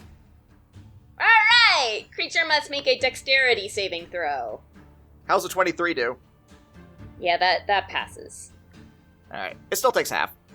I am just Fair now enough. realizing Alright, I had Hellish so- Rebuke on my shield and I destroyed it for story reasons, and I feel Yeah, like you an did. idiot. Yeah, you did. You know what? I gotta well. sit in that. I gotta sit in that shit. That's why I asked. I gotta sit in that shit. I said it. I said it, and it's real. Yep, it wasn't just a shield, it was a magic shield. Look, sometimes we Yeah. all do weird things for story reasons, and that's okay. Yeah, no. It was cool. It was 17 altogether. 17 total? Yeah. So that would be half because it passed, which would knock it down to, let's see, that'd be 8. However, you notice that this thing appears to somehow take virtually no damage to it, Okay. despite even with, like, the failed save. Fair enough. As though it's fire-related or magic-related. Fire. Alright, so I'm gonna cast Staggering Smite, Okay. and then she's going to attack with Varus again. Okay. You ever saw the thing about the fact that he's like, hey, I hit him with my friend? I hit him with my friend. And again, keep all the damage separate. So, just with the rapier, 15 to hit. Okay, yeah, that will hit. Okay, great. So that was a 4 on the rapier separately. And then deals an extra 4d6. So, Of what damage type? psychic, Okay. 17. So I know he takes the resistance to the slashing, but then he gets the 17 psychic. Oh, can you make me a wisdom saving throw? I will say, as this happens, you hear Vars go, So, say, I can't help but notice that, the necrotic damage that I do, it ain't doing. Yes, he's an undead creature. I kind of figured that would be a thing. I'm just saying. It's good information to know. Yes, well, that's an 11. He fails it. So he takes that full damage. Alright, does anything else happen? I'm gonna step away. No, I mean because of the staggering smite. Wait, hold on a second. That's a 4th level spell, you don't have those. Oh shit. I'm sorry. Okay. I have 3 other smite spells, so forgive me. No, you do have a lot of smites. The ones that you could cast would be Branding or Wrathful. Yep. Would you like to use one of those instead? We'll just say that, like, if you want to apply one of those, then you did. And we'll just count it as it happened. There's no reason to undo any of that. Branding is radiant damage, 2d6, so next time you hit a creature, weapon gleams in an astral radiance as you strike. The attack deals an extra 2d6 of radiant damage to the target, which becomes visible. If invisible, the target sheds a dim light in a 5-foot radius and cannot become invisible until the spell ends. When you cast this spell using a 3rd level spell or higher, extra damage increases by 1d6 per slot level above 2nd. And you only have 3rd level spells, so inherently it would be 3d6. Yeah. Okay, so, well, so just subtract one of the 5s if you want. Oh, I didn't know it was 5s. Alright. It was 3 5s, it was 3 5s and a 3. Oh, Sorry, alright. 3 5s and a 2. Yeah, we'll just do that, so then it'll just be an extra 12 points of damage. And then instead of psychic, it's radiant damage. Yeah, no, he seems to take that just fine. So, is that the end of your turn? That is. Okay, cool. So, time for me to be honest. I'm doing this a little differently as far as how initiative works. The Nightwalker gets multiple turns per round. Fuck. And as it just so happens, the rest of the slots for the round are its. Oh, yeah, that's great. Wonderful. Yeah. That being said, some of its things are only half actions. What does that mean? It means it can't do, like, multi-attack and stuff like that. Oh, okay. To make it fair. So the first thing it is going to do, since it is currently on a half round, it is going to make an attack at Wintera again. Okay. That is a natural 1. Thank God. So it fully misses that one, and that is it for that round. It now has a full round. Okay. Go. Try that again with multi-attack. That is going to be another 23. Okay, and you said what was I making? A con save? You are making a con save as I roll my damage. Yeah, okay. That one is a natural 20 plus 2, 22. Okay, you're good on that one then. I just take damage. I don't lose my HP. Yeah, no, you still take damage. That's going to be 24 points of necrotic damage. Okay. And as I said, it's doing multi-attack. Yep. That is a 16 to hit. No. Okay. Oops. And now, at initiative 0, it gets one last half round. Also, I will say any things that, like, apply until its turn, as it says, or, like, its next turn, it'll apply to the turn in that particular slot in the initiative, so it's not like any of its stuff is faded off. Okay. Just to be clear. That is going to be 25 to hit. Still me? Yeah. Yeah. No, this thing very much views you as a threat, glowing with magical energy and shit. Fair. That is going to be 19 points of damage. And a con save, please. 21. That is the DC, so that just saves. Okay. Back up to the top of the initiative. Wintera, you're up. When Tara is pissed, she's just like, Grandmother said that this is supposed to be a good thing. It's a guiding light. It's a guiding light for this thing to hit me. Uh-huh. Oh yeah, I almost forgot one other thing. Constitution saving throw, because you're within 30 feet. That's another 19 on the die, so 21. Alright. Gonna keep using this die. So, here's some fun, neat burrito language that I would like to read. Uh-huh. Also, just before I do this, no one is within 20 feet of me, right? Aside from this fuck.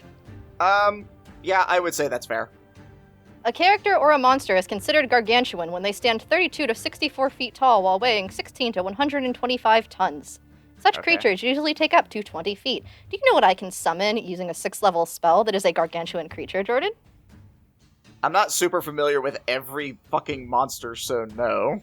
Do it. I would like to do conjure it. Fae. Conjure Fae says, you conjure a Fae creature of challenge rating 6 or lower, or a Fae spirit that takes the form of a beast of challenge rating 6 or lower. Okay. I would like to conjure a Brontosaurus underneath me, be on top of its head, and now I am no longer in range of this fuck.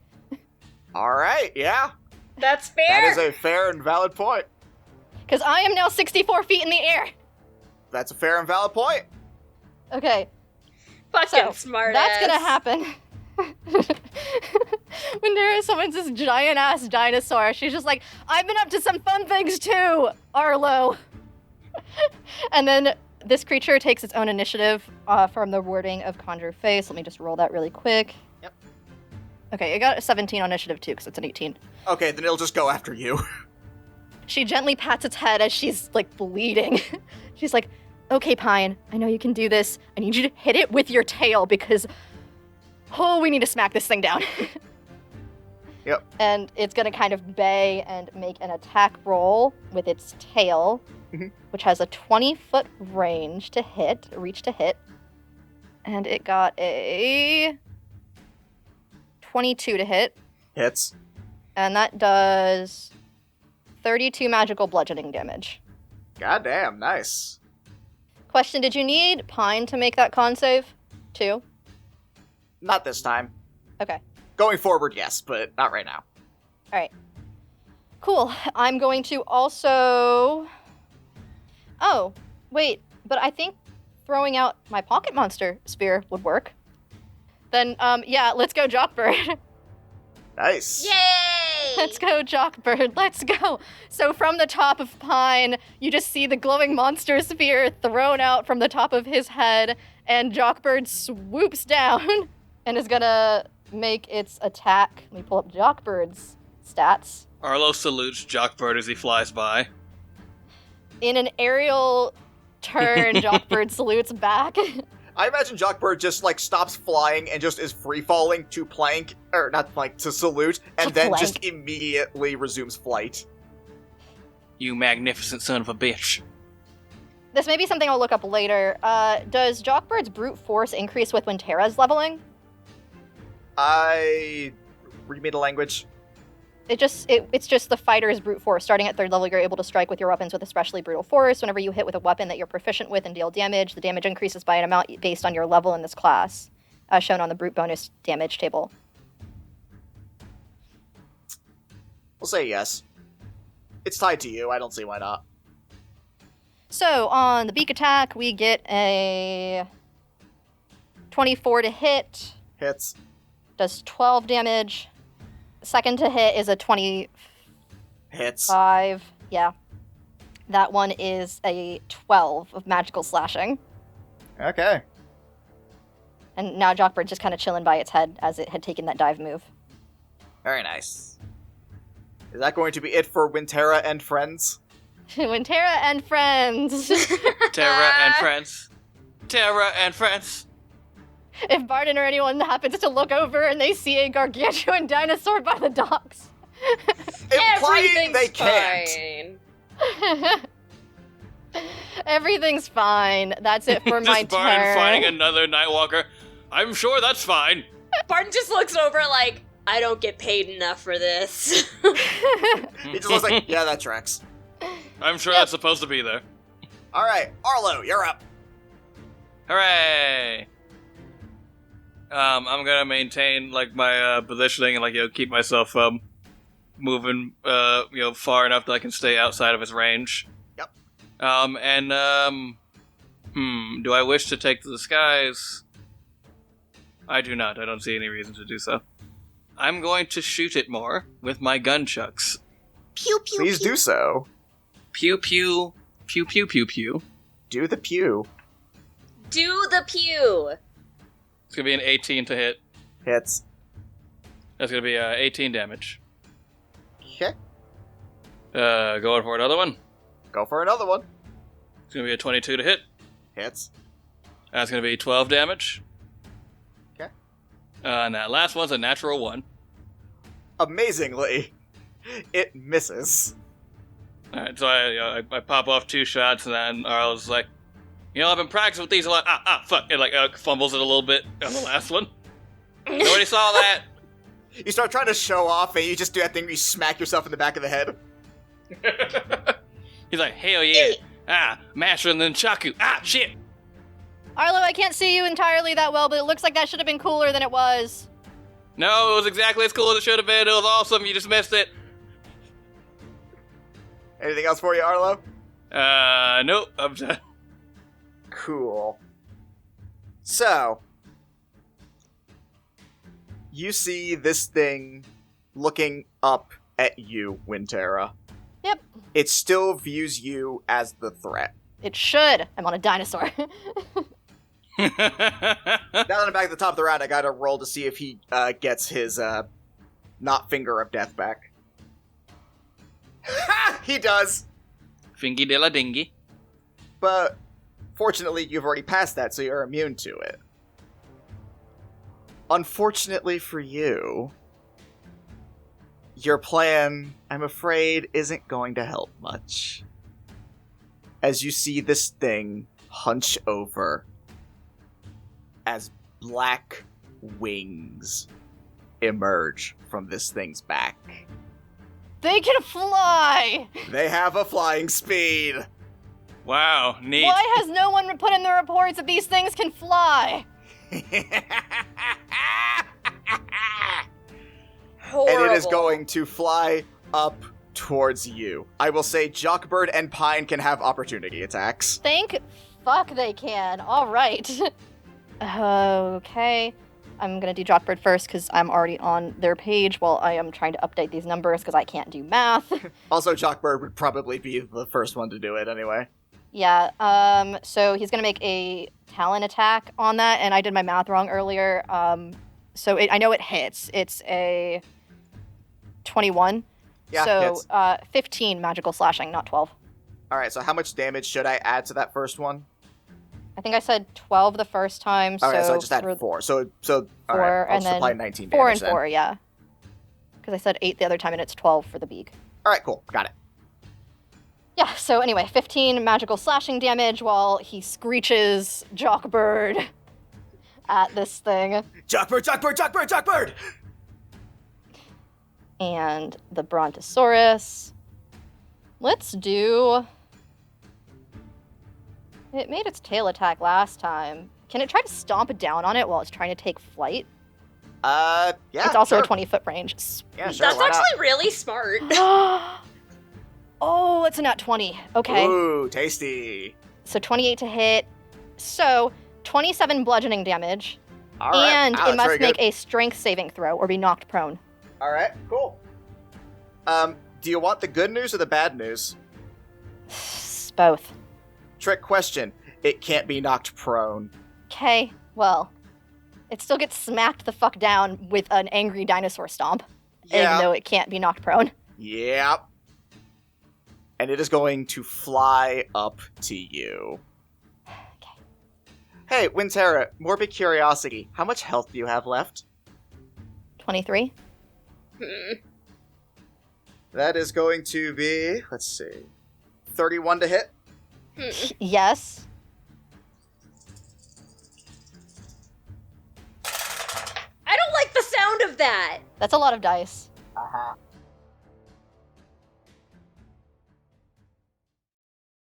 $23 health, huh? How dead is she? So, this thing flies up to Wintera and plunges its hand clean through her. Your shepherd form fades. Pine and Jockbird disappear. And you see this white, ethereal shroud fall from Wintera into this creature. As its eyes glow an ethereal white.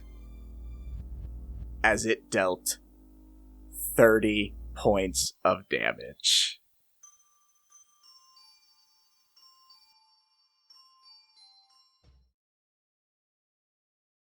It throws her to the ground as she falls.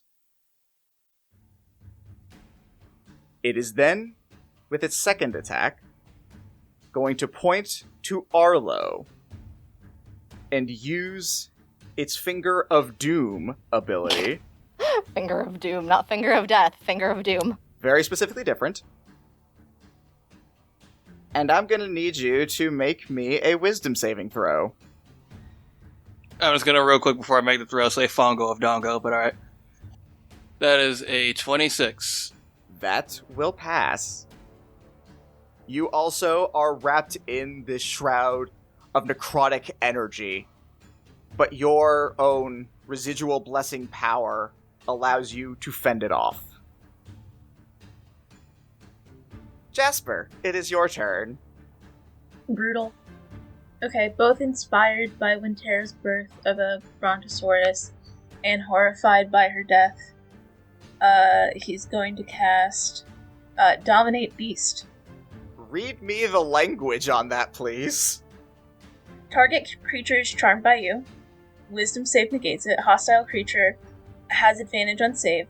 You have a telepathic link with the creature and give commands. Otherwise, it defends itself. Use your action/reaction to control its action/reaction. Target can make a new save each time it takes damage. Your DC is 16. You have advantage. I hope he's not very wise. Well, he rolled a 4 on the die, And with his pluses, that becomes a 3. Great. But you have Nice. advantage, so you could roll again. Oh, okay, cool. Why does it have advantage? Because It's he's hostile. Oh. What was the DC again? 16. Well, is 10 close enough? No. Alright, yeah. Okay, he's charmed for 10 minutes, everyone. But if you hurt him, he casts a save. I'd like to tell him... I think I could tell... I don't think I can command him my turn. You have a telepathic link with a creature and give commands. Oh, it's not an action. I'm going to tell him to... What do I tell him? You can tell it to go fuck up the circus. Yeah, I'm going to go tell him to go fuck up the circus. Go fuck up the circus. Alright, and with that, it flies into the circus. And you see, as it passes through the gate, it almost looks like it passes through some sort of ethereal portal, and it vanishes from sight.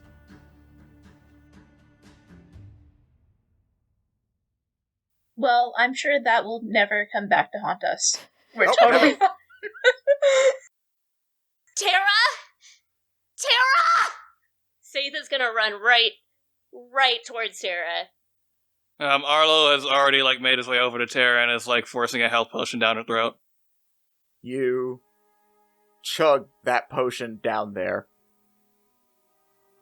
and nothing happens. No.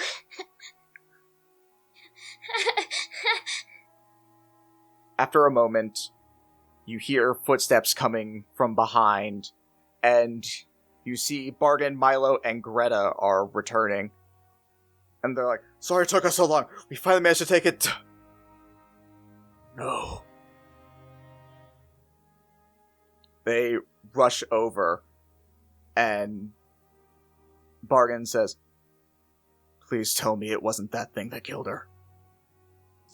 Saithe is in the same... She's catatonic. I could turn her. If we wanted. I could give her my blood. I don't think that's going to help.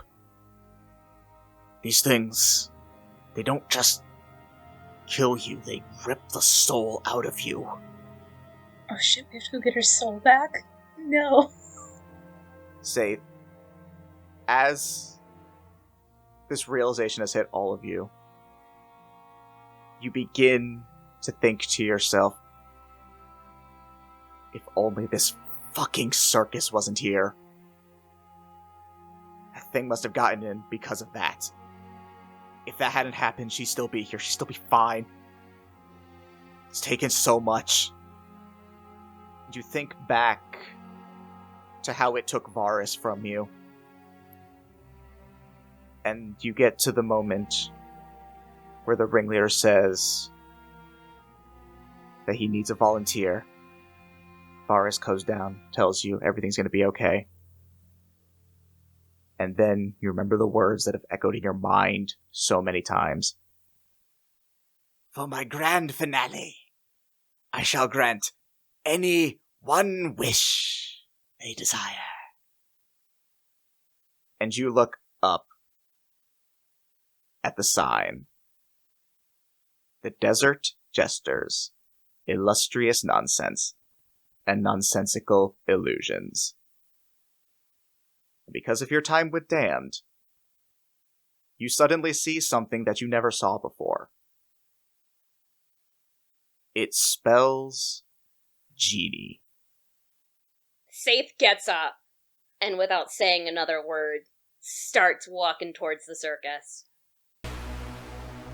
And that is where we shall pause our tale for now.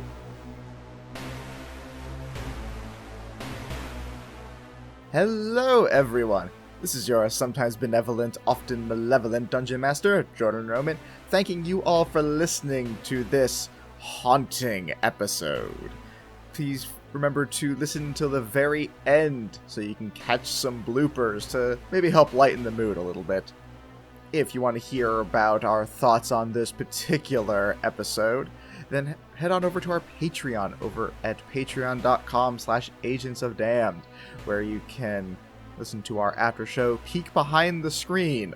Lord knows we have plenty to talk about on this one. You can also get, at higher tiers, access to our Tales of series, where we do little mini stories of other characters outside of just the agents. You can also get shoutouts like SC Lark has earned, as well as an opportunity to be entered into a monthly one-shot raffle, DM'd by any of the cast members of your choosing. You can also find out more about us on our website over at agentsofdamn.com. We have full cast bios, entire transcripts for all the episodes, and a link to our merch store, where we have a ton of amazing shirts, mugs, flags, all kinds of great stuff. Just head on over there and get something that you like. Maybe grab a mask or two.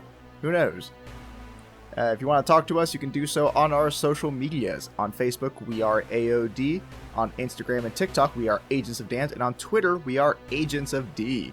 You can also tweet us personally, me at Pokechap, Christina at Greekachu, Katie at Missy Mystery, spelled MYSSY Mystery, and Drew at Liger Cero, spelled Liger CER and the number 0. We'll also occasionally tweet out links to our Discord, where we have plenty of fun conversations with our community at large. You can also submit things like fan art, show notes, and just talk about the episodes as they are released. We have a lot of fun conversations there, so please feel free to join us. Also, Katie and I have started a new podcast called The Monster Menagerie, where we take a dive into the mythos behind the monsters. We've already released our first episode, and we are eagerly awaiting our second episode to drop later this month, so keep an eye out for it. If you want more of us, then you can head on over to our Twitch over at twitch.tv/AODcast. I Twitch every Saturday, starting at noon until, I try and aim for about 4, but it just kind of goes on until it feels like we've run its course. I'm currently in a bit of a side-scrolling beat-em-up mood, so come check me out as I, walk left and right and beat some butt. Please remember to review the show. 4 or 5 stars is greatly appreciated. And share the show with a friend to help us grow and reach out to more people who would love this amazing, horribly dark show. And until next time, bye.